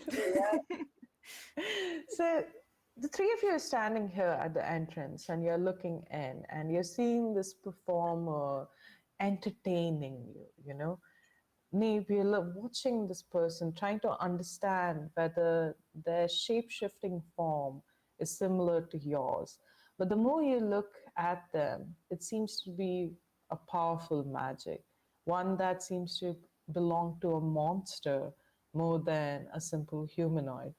Watching them, seeing the sort of power that they have and being able to enter your thoughts, see the ones that you loved, see your own sibling in them. You start walking closer, mesmerized by their presence itself, completely forgetting anything else, disregarding any caution. And as you move forward, you feel Nikita standing at your side as well.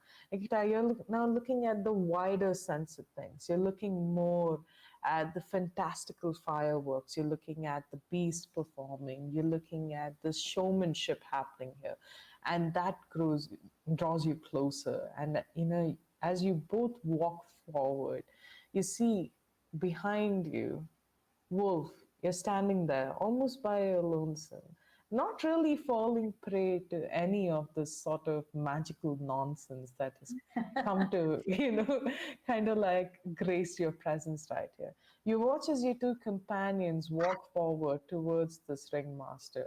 You watch as they hand a single flower each to both your companions. You watch as they slowly bend down to smell this. What is it that you'd like to do? I want to like yell to just guys no this is like it's not real and like try to like run up and like grab them both like whatever way I can to like get that flower like away from their face. As you do, you see as you rush forward, even as you are gaining that distance, closing the space between the both of them and you. In front of you, you look down at the hands, you look at these flowers in the hands, you're reaching out to like throw the flowers down to separate all of them. But when you look up, you see as this ringmaster seems to be looking down at you. They seem to be elongating themselves. You see that their body starts to grow. And as their face pushes forward, the mask falls, and you see the face of a largish T Rex looking down at all three of you, its back slowly pushing against this tent. You don't know whether this is an illusion or whether this is actually happening, but all of this feels painfully real as you stand over there and this massive reptilian creature stands over you. Its jaws opening slightly, its saliva dripping down, almost falling on you. You look up, you have an opportunity to attack it if you'd like, or to pull your companions away from it.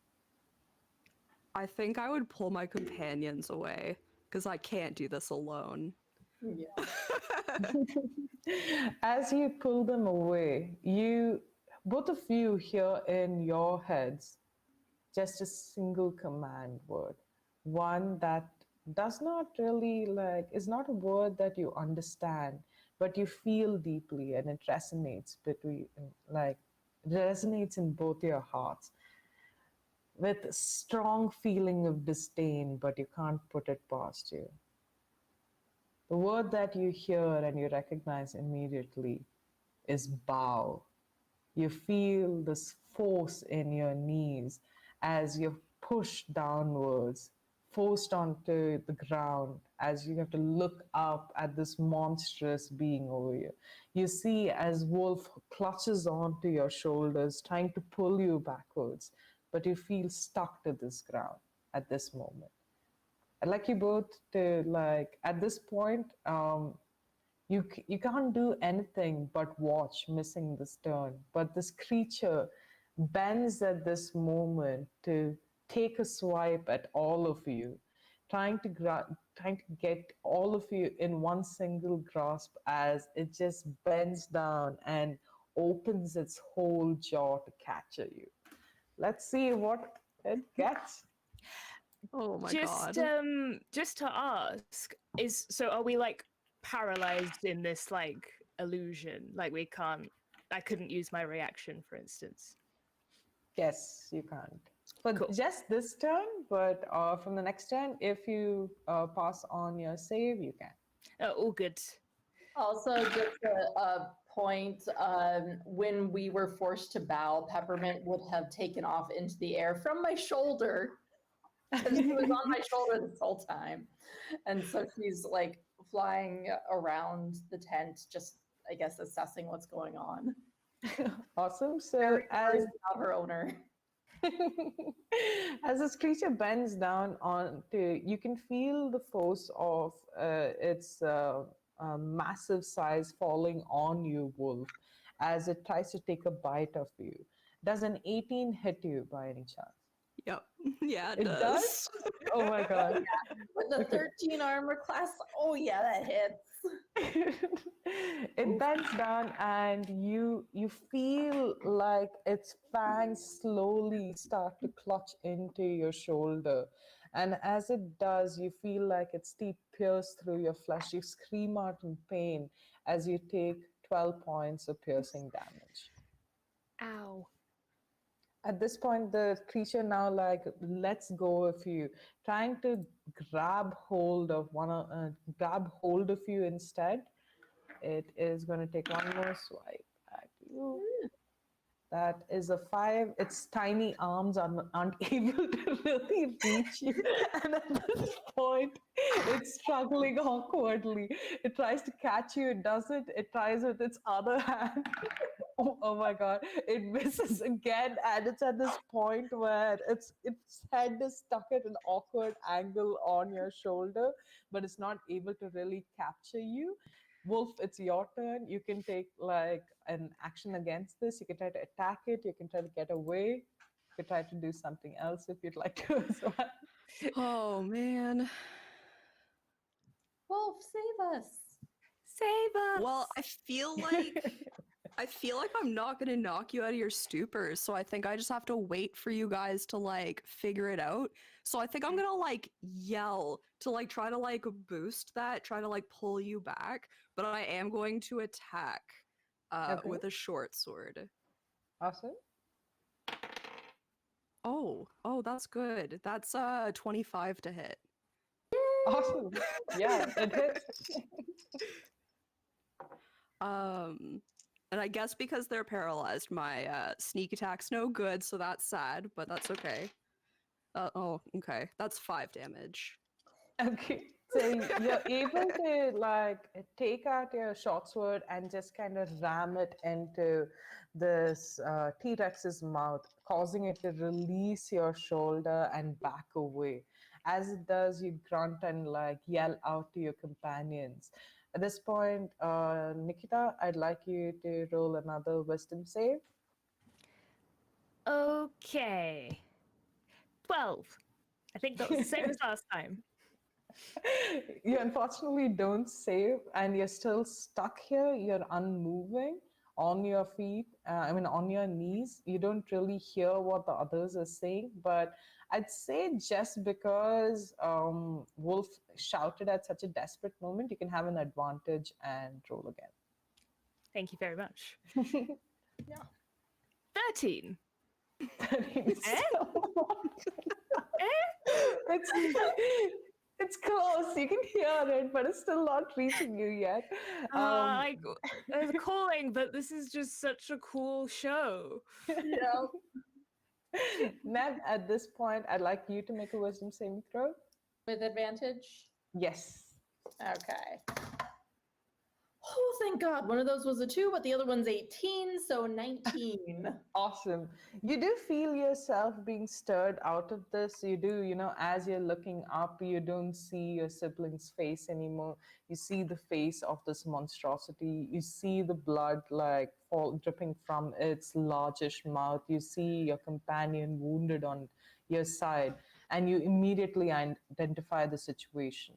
If you want, you could take an action to like maybe knock Nikita and kind of like get her to maybe break out of this command that she's under, or you could instead try and attack this T-Rex directly.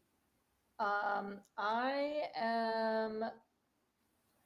So it's an action. I do not get a bonus action, correct? So, yeah, I'll like kind of shake Nikita. Okay. You already like this. Awesome. So you do that, and do you inflict any damage on her? Because you do feel that as you're shaking her, she's not waking up, but you do have a feeling that even maybe an unarmed strike could work. Just a little pop. My first thought was poke her wound, but that's terrible. That would hurt so much. No, I'll slap her uninjured shoulder. Awesome. And you slap her, and I'm going to say, even with just like 1 point of damage, it does help you break out of it. You don't get captured in it, but at the same point, when you're breaking out of this, Nikita, you look up and you see that this T-Rex is coming at you again.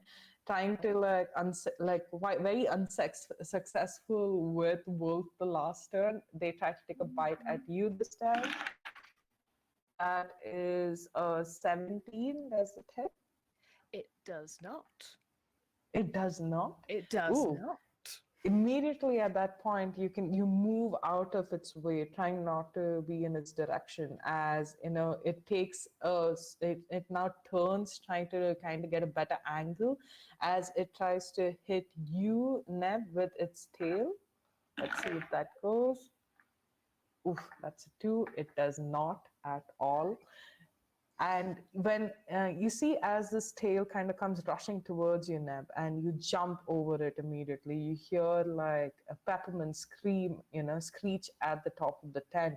And you look up, and the idea does strike you that maybe you could try capturing it under the weight of this tent if required. You look around to see the rest of the patrons, and they seem to be screaming and shuffling out of this tent at this moment. And also, but to all of you, it does seem odd why it just attacked you out of nowhere. I mean, it's curious. Maybe it Okay. was just jealous of, how close we were getting with Silly Willy. Fair. Yeah, I don't know whose turn it is currently. Oh, it's Wolf's turn. Okay. Wolf, what would you like to do? I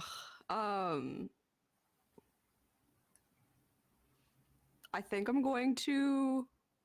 I guess if I move away, there's going to be an attack of opportunity, right? Mm-hmm. Okay.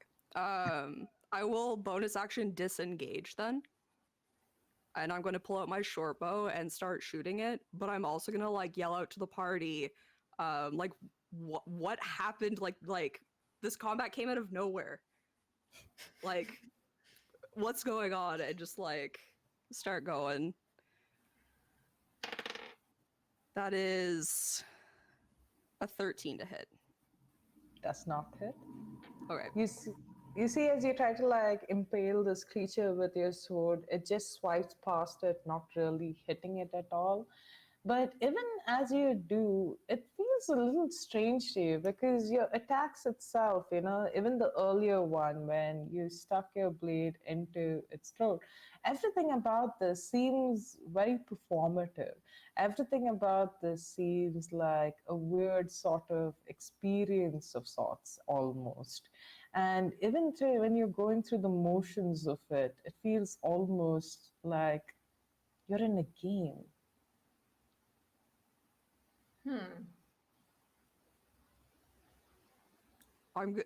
If I can, I'm gonna yell at the end of my turn. I think this is part of the show. Huh.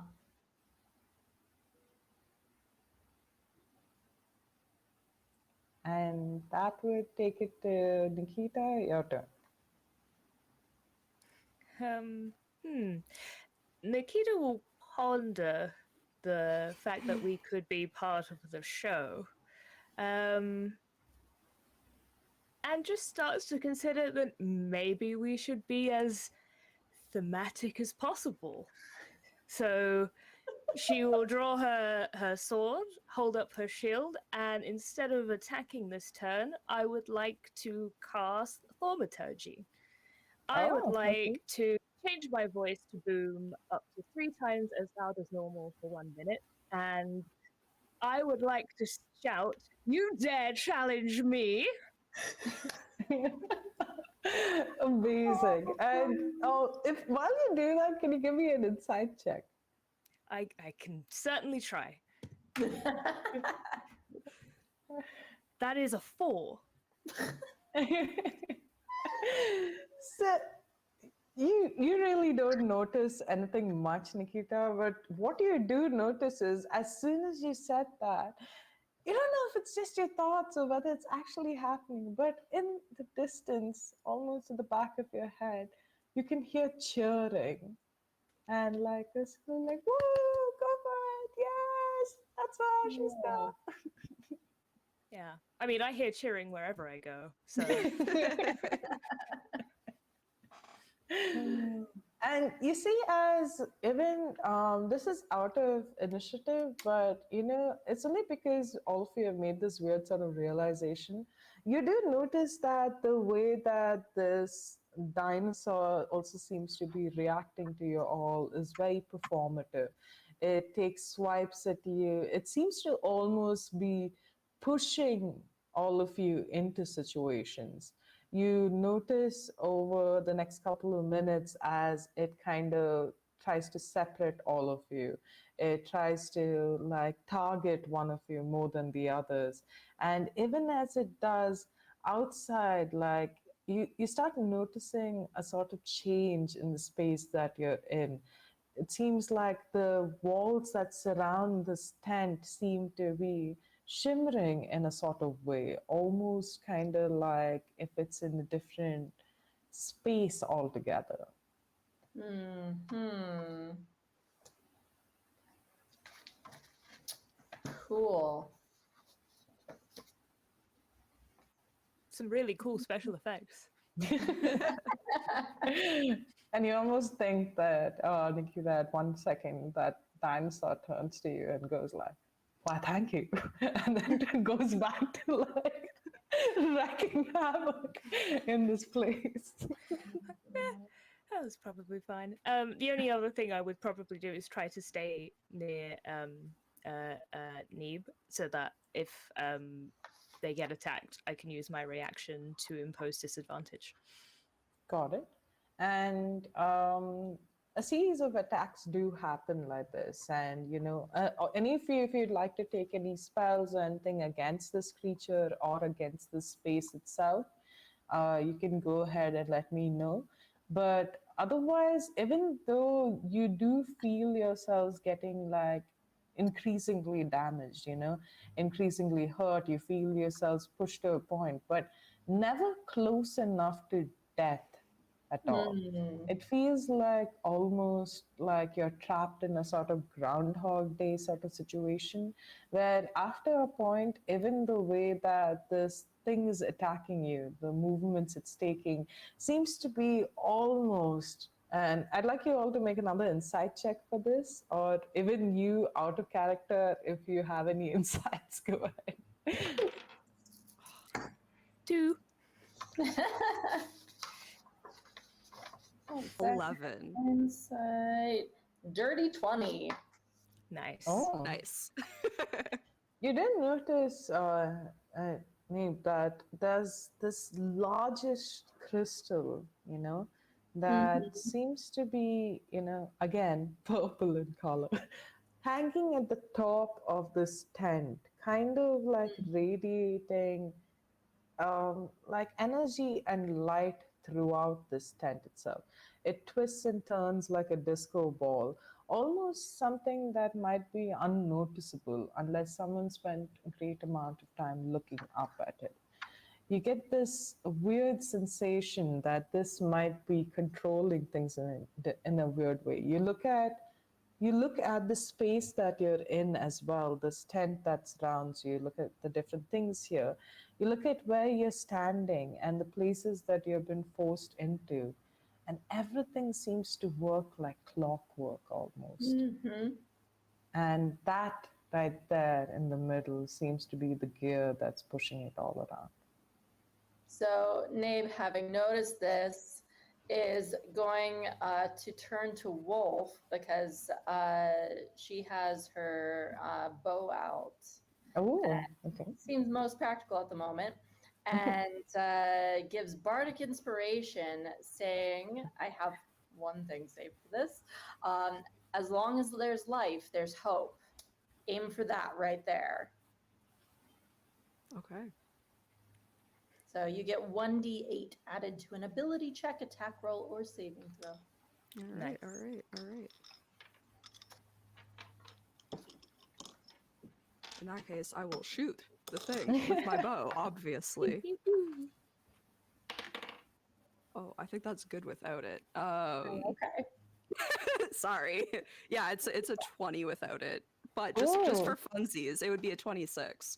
Amazing. Okay, that definitely hits. And as it Okay. does, you don't even need to really give me damage with that hit. With a 26, as your arrow shoots out, it flies right through. It's the very Jurassic Park sort of moment where you see as this huge T-Rex kind of like shifts its head and this bow just kind of like slowly goes past its massive form to hit this large shard right over there. And you see as it strikes, there's a moment of silence before everything around you starts crashing like mirrors almost.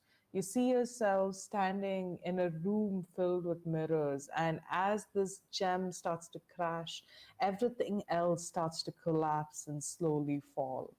And as it does, you look out, and there you see this thing, Willie, just standing by the lonesome, staring at you, and waves by. And before you see another figure come next to them. They're wearing masks, and they hold on to Willie, and they look at you and throw a mask at you. Before you're able to see their true face, they disappear. Bye, Willie. You look around, and as you do, the patrons themselves, you see a lot of the things around the circus slowly start to break down into illusions itself. And as it does, you see as the various attractions, they're reduced to just like organic components almost, things that might have been sourced to make these things. You look at the different spaces that have these animals that are now slowly reverting into children and people, but they all seem very confused. They all seem at, like to have an idea, like they have no clue as to where they are. But again, this strikes you as really strange. And as you look at them, you look at the way that they're performing and the way that they're walking around, doing different things. You wonder, is the reason why these people have never returned home because they couldn't, or because they simply forgot to? And as you look at this weird circus, this weird carnival, you wonder, how long do these last? How many times are the same people there? And do these animals always travel? And you also have this weird sneaking thought. Was all of this just done to entertain all of you for just a day? And there's a weird feeling in your heads that it seems exactly like the sort of thing they do.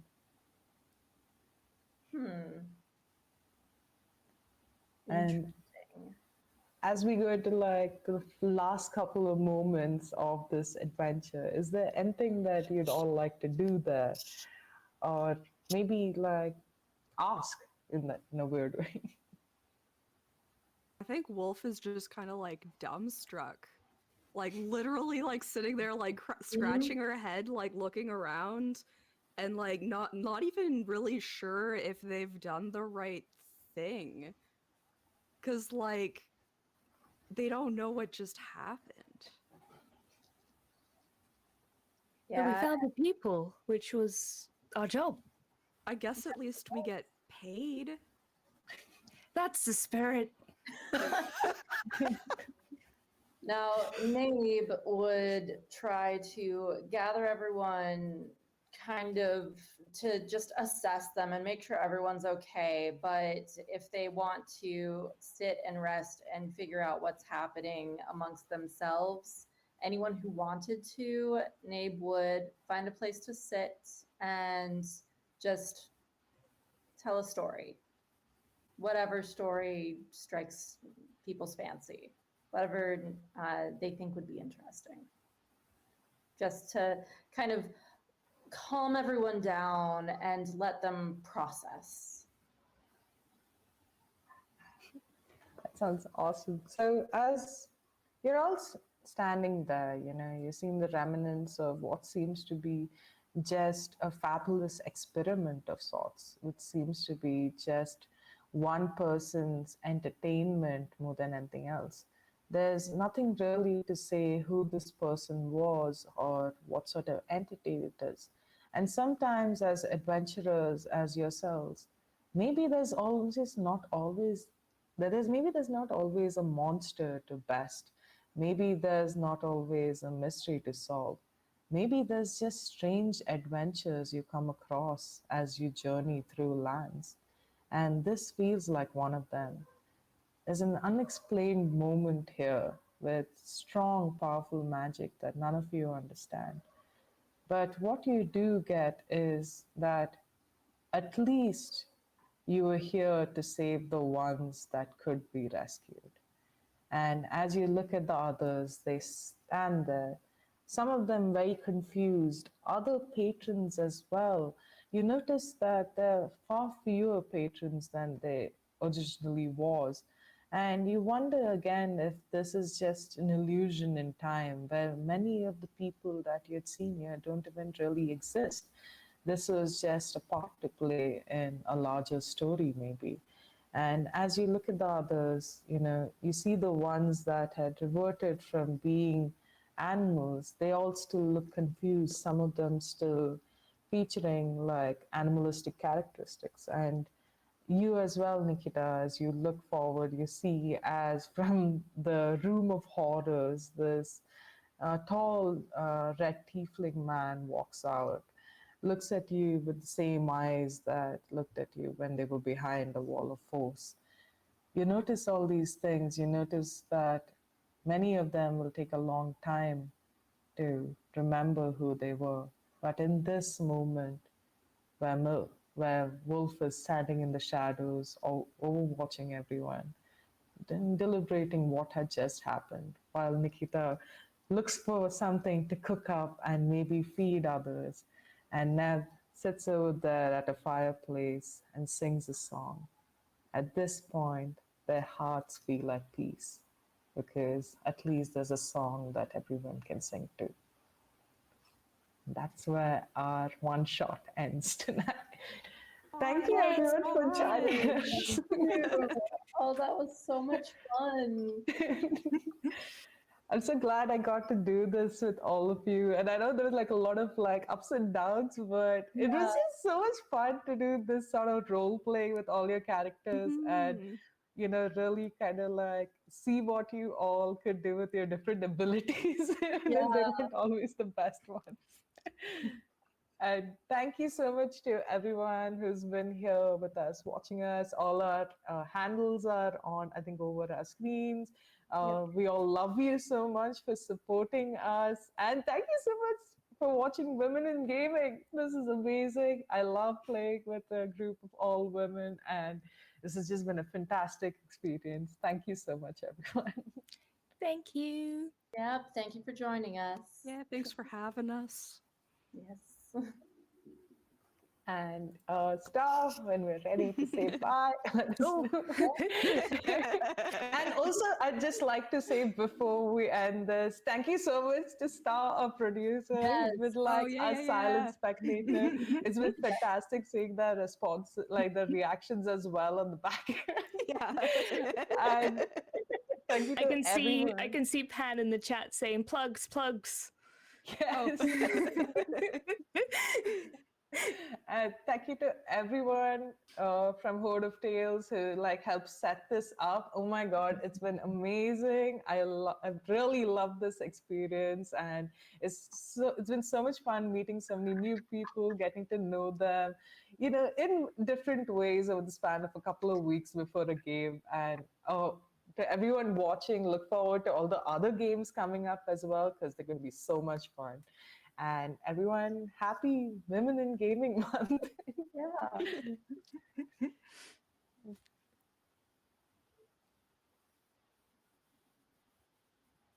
I mean, I will. Okay, yeah, go for it. Yeah. Okay. Hi again. I'm Chickadee. If you click on my name in chat, you can find me here on Twitch. I'll just say hi there. You can also find me on Twitter. You can find me on YouTube at Chickadee and D. We do a campaign once a month on the Twitch channel, which also ends up going up on YouTube, as well as a bunch of like D&D TTRPG chats over there, and a little bit of video games. I think that's all of my stuff. See whoever else. Yeah. I would definitely have a Yeah, go. go ahead. Yes, I mean, honestly, all of you are so extremely talented. I feel like terrible for not like saying like, advertise yourself. I'm Dungeon. I stream art on Twitch as a few other things over on Dungeon Delves. I've done the same thing in chat. I also draw tabletop RPG related comics on Twitter and Instagram and in all sorts of places. You can either find me at Dungeon Delves or Delves Daily on Twitter. And yeah, I just like to do a lot of artsy tabletop RPG stuff. Yep. And then I already shared my username in the chat, la.leon.cosplay on TikTok and Instagram, and then LaLeon photo, like it says up here, or wait, that way, for Twitter. Tomorrow I'll be in the game design and development panel that is at 2 p.m. Eastern, 8 p.m. Europe time, Central European, that's what it's called. I live in Germany. So that should be really awesome. Also, if you are interested in one-page TTRPGs, I wrote a Pug Adventure pseudo one-page. It kind of got a little bit longer than one page, but you know, I just really love pugs so much. So that is available on my itch.io. I will put it in the chat super quick. I picked it up. It looks super fun, and I'm putting a one-shot together right now because I'm part of a stream team called the Pug Club. Oh my So- God, please link me. So that's the link for it. It is free or pay what you want. So if you want to just check it out, feel free. But it's really fun. And the world weary elder personality is inspired by my pug. So I hope you enjoy it. It's so cute. And I'm Shay. I also have a page called Kumi's Curiosities. It's Kumi Curiosities on Instagram. I'm also on Twitter. I'm sure you'd find the links and all the fabulous shout outs that Hoard of Tales has been putting out this week and the last. I am an Indian TTRPG GM and creator, and I'm also right now working on building India's first D&D exclusive store, so really excited about that. You can catch any of my updates on Instagram. And I also stream with the Pigeon Killers on YouTube. We do a lot of random content and interview a lot of Indian creators as well. So do give a shout out or have a look if you can. And thank you so much for joining us on stream today. And I hope to see you again all so soon. I know I'm seeing Dungeon next week for another Vampires Go Shopping game. Excited to be like hilarious vampires together there. I can't wait to play with you, Anya and Chickadee again. It's been so much fun knowing both of you. And oh God, that PvP is still one of the best experiences. So much fun. Peppermint rolled 2 nat 20s over the first 2 rolls.